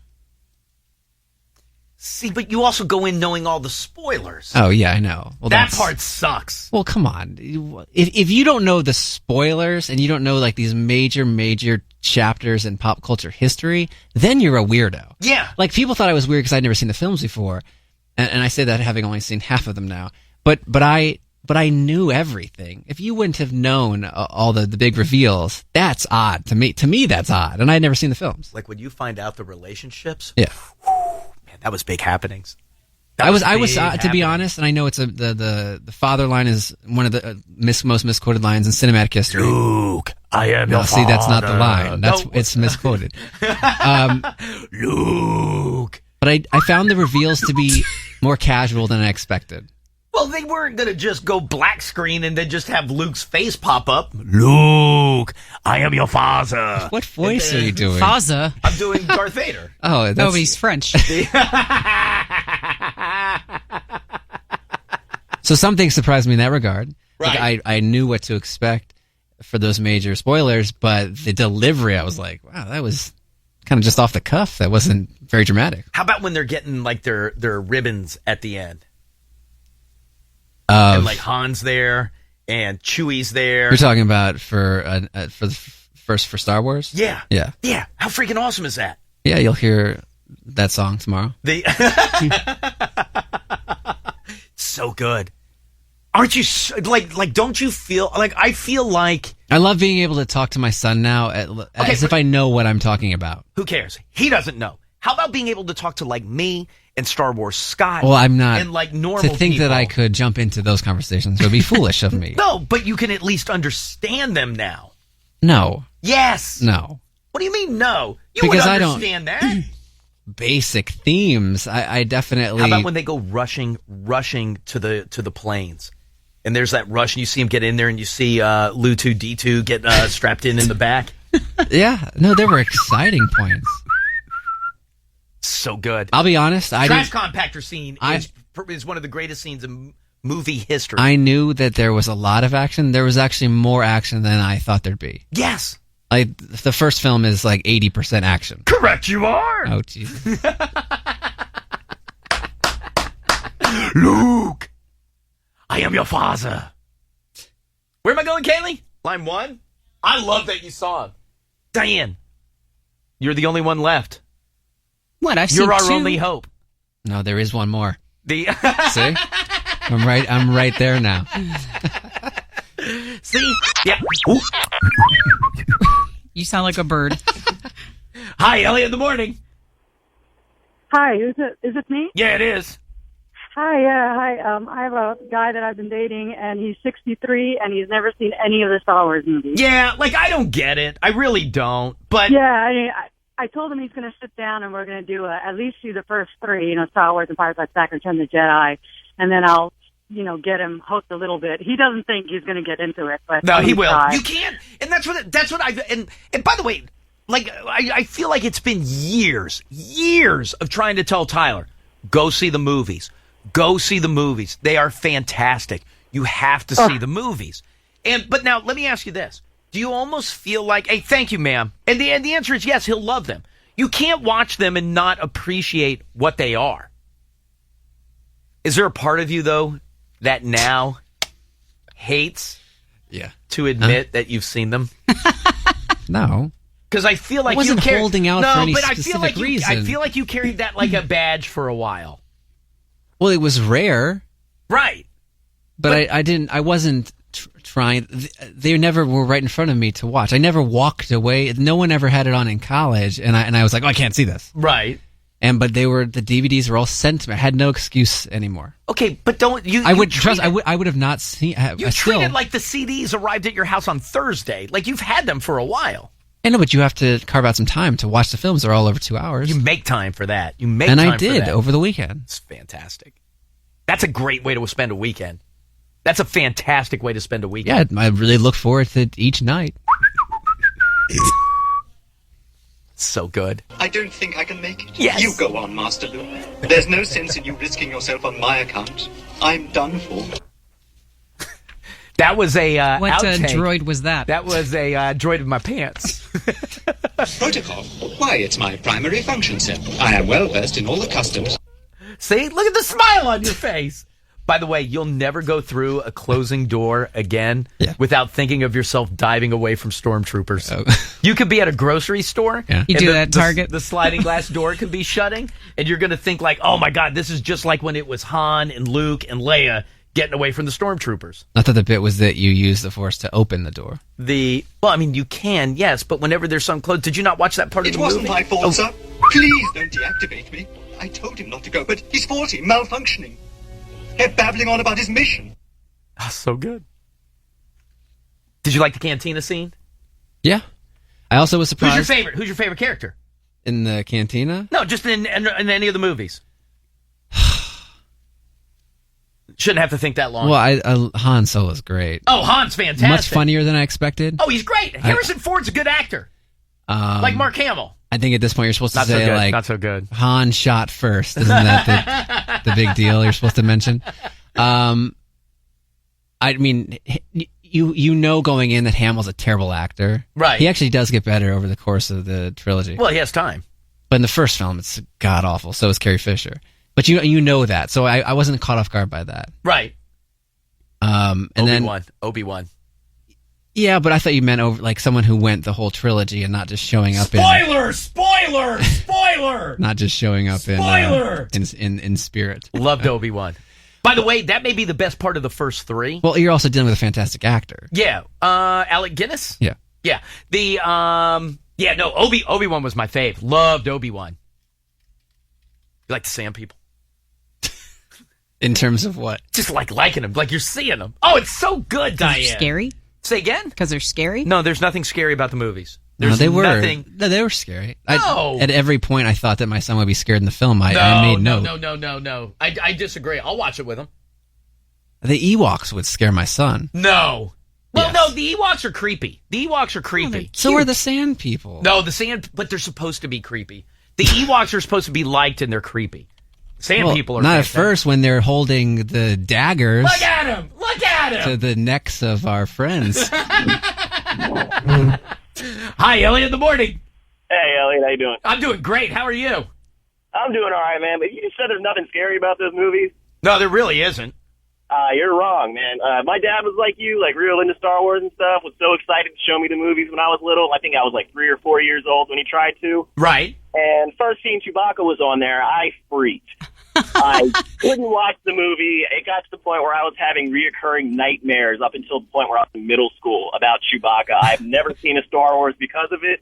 I'm not excited about these movies coming up. Oh, come on. Be excited for it. Come on. Get into it. No, I don't know, man. I can't do it. I wish I could do Chewie. I wish I could make that sound. I thought that was your Yoda. I'm so glad you can. No. Yoda is scared. Scared. You should not be. What? No, I lost it there. I apologize. That was bad. That was a piss shiver. But I can't do the Chewie yell. And here's my only other issue with Tyler Sing It So Late. Unless maybe. I have that too. Go ahead. God, I wish I could do that. Oh, hey, Craig. But is there a part of you though that okay. Oh, that's the toilet. And here's the Coke can. That goes on forever. Yeah. But don't you wish that you were younger, having seen it, to appreciate all the little boners that existed for Princess Leia? Do you know how many people masturbated for the first time watching Princess Leia? Very good looking as the slave. Yes. I definitely from a the childlike wonder. Yes, I don't have that, and I also didn't get to experience it as a technological marvel because I wasn't even born yet. Right. No, now you look at it and you go like, God, that was trash. How did anybody like that garbage? Not at all. But yeah, no, I feel like I've seen something that needed to be seen having seen it. I clearly never felt that way before. Right. No, I'll give you that. By the way, I would be willing to bet Star Wars Scott, his first fantasy masturbation was to Princess Leia. Okay. Fantasy masturbation. Not just oh, this feels good, let's see what happens. But fantasizing about somebody. I would bet his first fantasy masturbation was to Princess Leia. I would bet that, not Star Wars Scott, but Diane Scott, not his first, but at some point masturbated to Princess Leia. I've never asked, so I don't know. I'll answer for you. Yes. Guilty as charged. Of course. Don't be afraid to make eye contact with me. I'm not doing it as we speak. Kaylee, I'm over here. What? Are you having a hard time imagining me masturbating to Princess Leia? Oh, boy, don't want to. No, but you know what I mean? That was many a young man's... You've made the point. That was the first fappening for plenty of young male. She's in the new one. She looks good in the trailer. Okay. No, but I'm glad that you saw him. As you should be too. Yeah, it's the point I just made. We both just made points. Yeah, no, it's good. Mine was a little less skeevy. All right, let me do this. Let me take a quick... Oh, I should mention, all this week, we will give you your gift card in order to take care of your tickets to go see Star Wars this weekend. Give me one quick break. It's Elliot in the morning. Elliot in the morning. For listening earlier this morning, there was a major concert announcement made. AC/DC going back out on the road. They announced their tour. I can tell you, you get a St. Patrick's Day stop at Verizon Center. Tickets go on sale Friday morning, all this week. During Diane's Dirt, you will win them before you can buy them. Don't call me yet. Today, 5th row seats. Tomorrow, 4th row seats. 3rd row, 2nd row, until we get down to Friday, which will be front row Friday. But those tickets will go on sale Friday morning. Again, that show is on St. Patrick's Day. So we'll give you those a little bit later on when we get to Dirt. Can I tell you the other story that kind of weirded me out from over the weekend? And I don't know. I want to say it was Northern California. I believe it was San Jose. Whoops. Welcome back to Richmond. Right on. They missed a big... Oh, my God, you missed Tyler's huge reveal.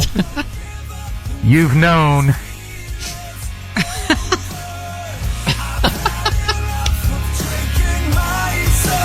Yeah, I almost don't want to let it out of the bag. Oh, the big reveal. You can take guesses. No. Tyler has seen Star Wars. Star Wars Empire and Return of the Jedi. How about that? Let that settle in for a moment. Everyone listening that hadn't heard it is I missed nothing. So it was a Tyler-centric segment. I'll live. Hey, that wasn't what I was expecting it to be. Oh, well. No, the story that was weird to me, or weirded me out, I should say, over the weekend, like I said, I think it was San Jose, San Francisco, somewhere up in the, we'll call it the Bay Area. Did you see that steel beam that went through that person's car windshield? Yes. And that person, you're telling me, no injuries, that person is totally fine. I mean, it's a miracle they lived through that, much less that they weren't seriously injured. A steel beam that flew off the bed of a truck smashed through the windshield of a car that was behind it, missing the driver by mere inches. The two vehicles were driving southbound on I-280 when the accident occurred Friday afternoon. Firefighters arrived at the scene, shared a photo of the wrecked car on their social media pages. Oh, it is San Jose. The driver of the car walked away with just a scratch. No way. No way. Because it looks like it's coming right at the person's head. Well, I mean, you can see. Slightly off to the side, Yes. but not a lot. You can see where if you, you're driving, if you did this, you would miss. But you got to get that head over there. First of all, look at the size of that beam. Somehow calling a steel beam doesn't do it justice. No, it's massive. That's like a girder on a skyscraper. I was going to say, it looks like the old-timey pictures where all the lunchmen are sitting down having their lunch. That's what came off the back of the truck. And it goes right through the windshield of the car. I've never had anything pierce my windshield. I mean, I've had a rock kick up and crack my window. Big deal. I mean, it is. Don't get me wrong. It's a pain in the ass. It costs money. But in the grand scheme of things, I've never had anything pierce my windshield.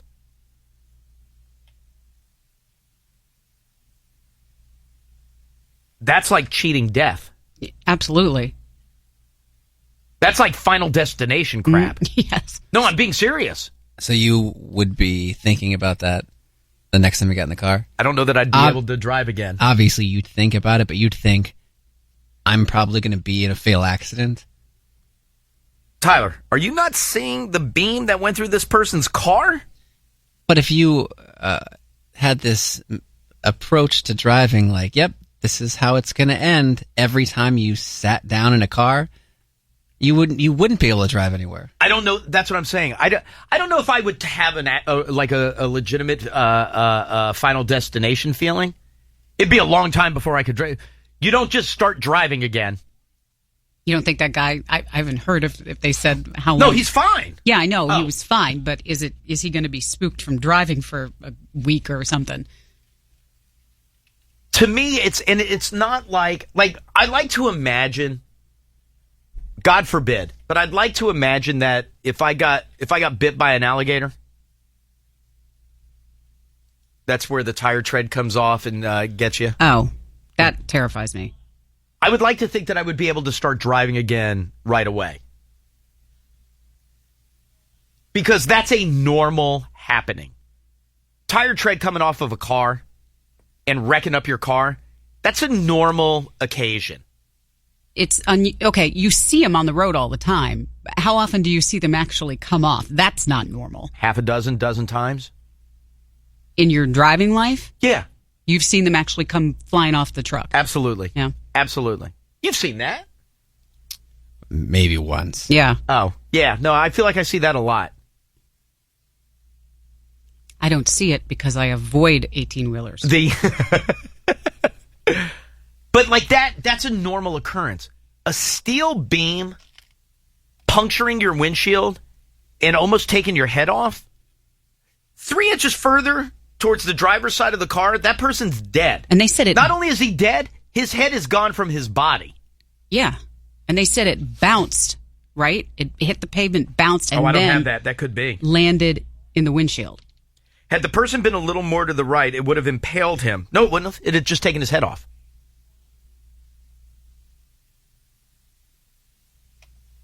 I bet if you were just walking and hit your face on that, it would hurt.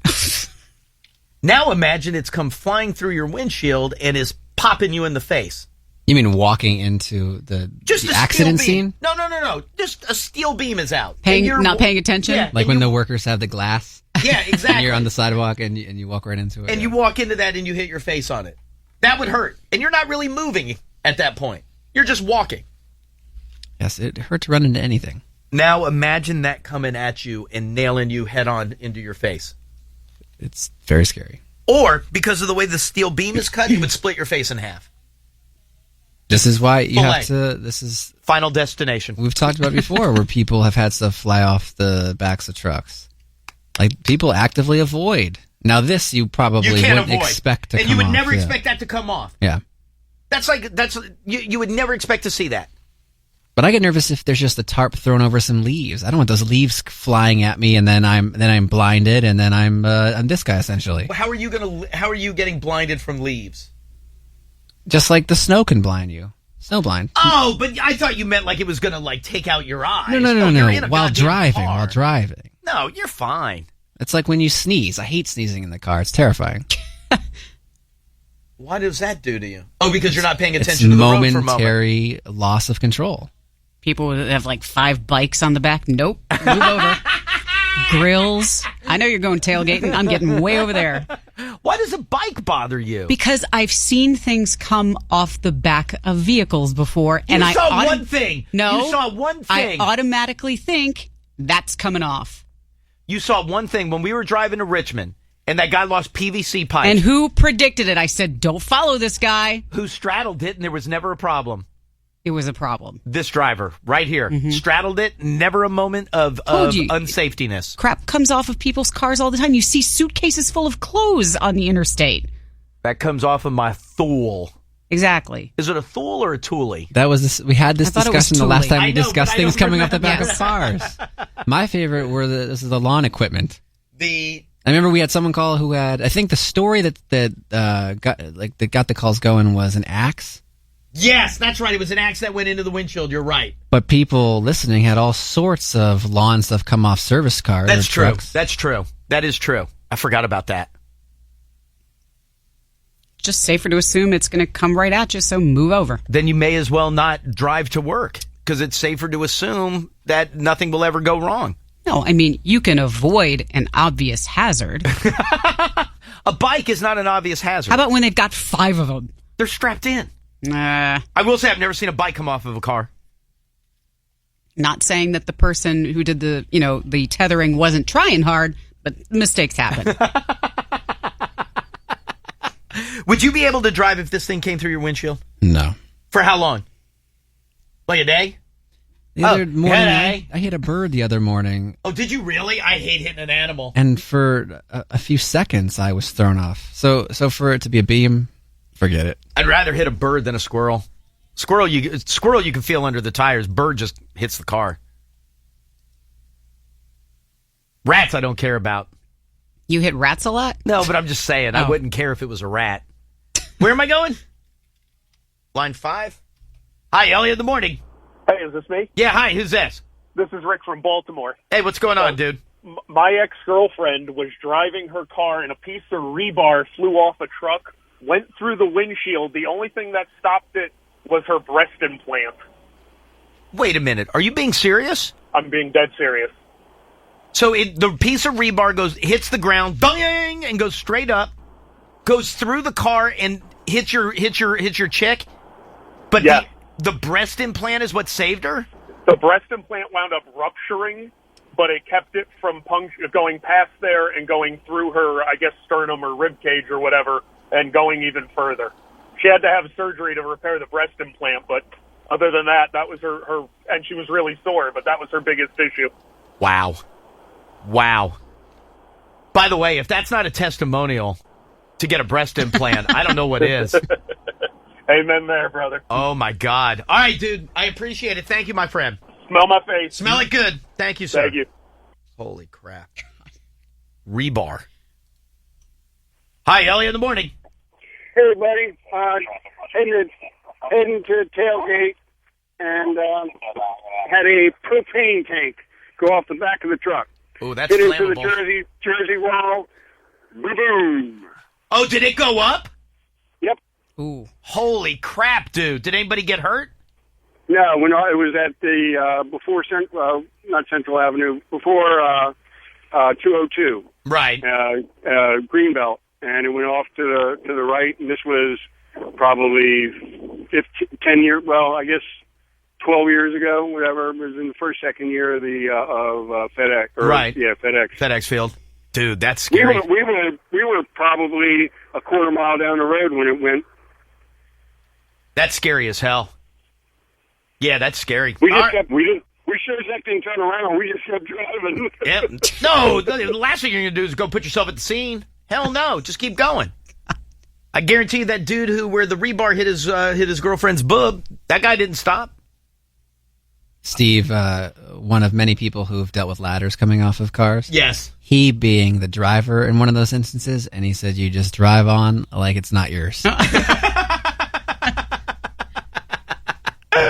right, let me do this. Let me take a quick break. We'll come back. Diane's got some news. Dirt. Well, I was going to say more of the entertainment type, dirt. So we'll do that. And then after that, I will give you fifth row seats to go see AC/DC.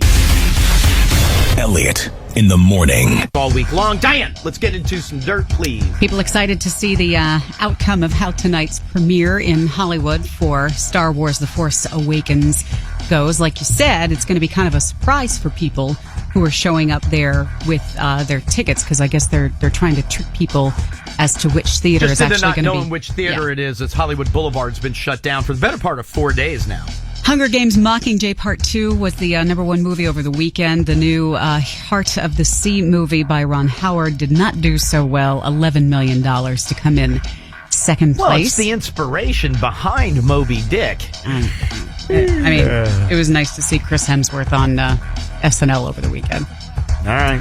Monday Night Football tonight with the Giants and the Dolphins. Final four performing on The Voice. You also get Adele live in New York City. She just announced a big North American tour. Those tickets will be going on sale on Thursday. And second season finale of Fargo is on FX tonight. Also looking into late night, Jimmy Fallon has Tina Fey. Seth Meyers has Bradley Cooper and the Struts on performing Struts will be tonight. in here tomorrow, playing live.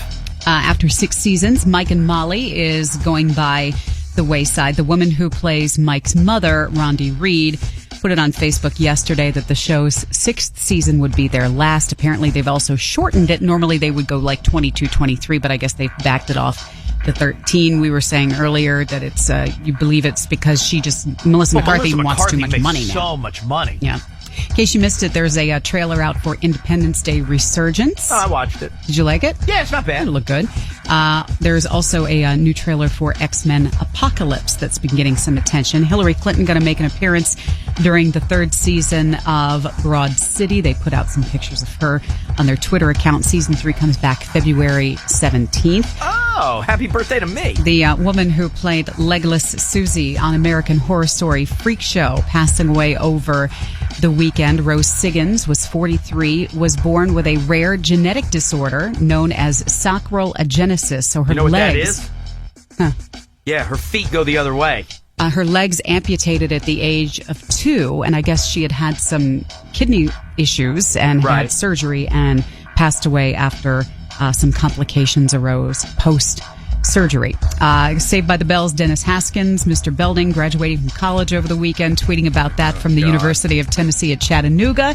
Of course, he began his college career decades ago, but decided to go back and earned a Bachelor of Arts degree in theater and speech. Eva Longoria officially off the market. She announced that she is now engaged to businessman Jose Antonio Baston. Got engaged while they were vacationing in Dubai. Dating since 2013. This will be her 3rd marriage. Tony Parker and who?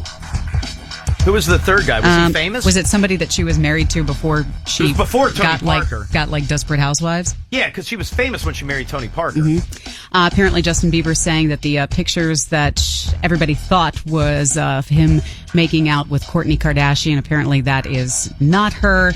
There is another girl that has come out in some subsequent pictures showing she's a blonde, though, so it's definitely not her. So I don't know if that's trying to squash the rumors that the two of them have been hooking up. But then, like you said, he had a threesome not too long ago. He had a threesome with some hot chick. Vanity Fair asking John Mellencamp some questions, and he gave some very frank answers. For example, what do you dislike most about your appearance? My appearance. Okay, John.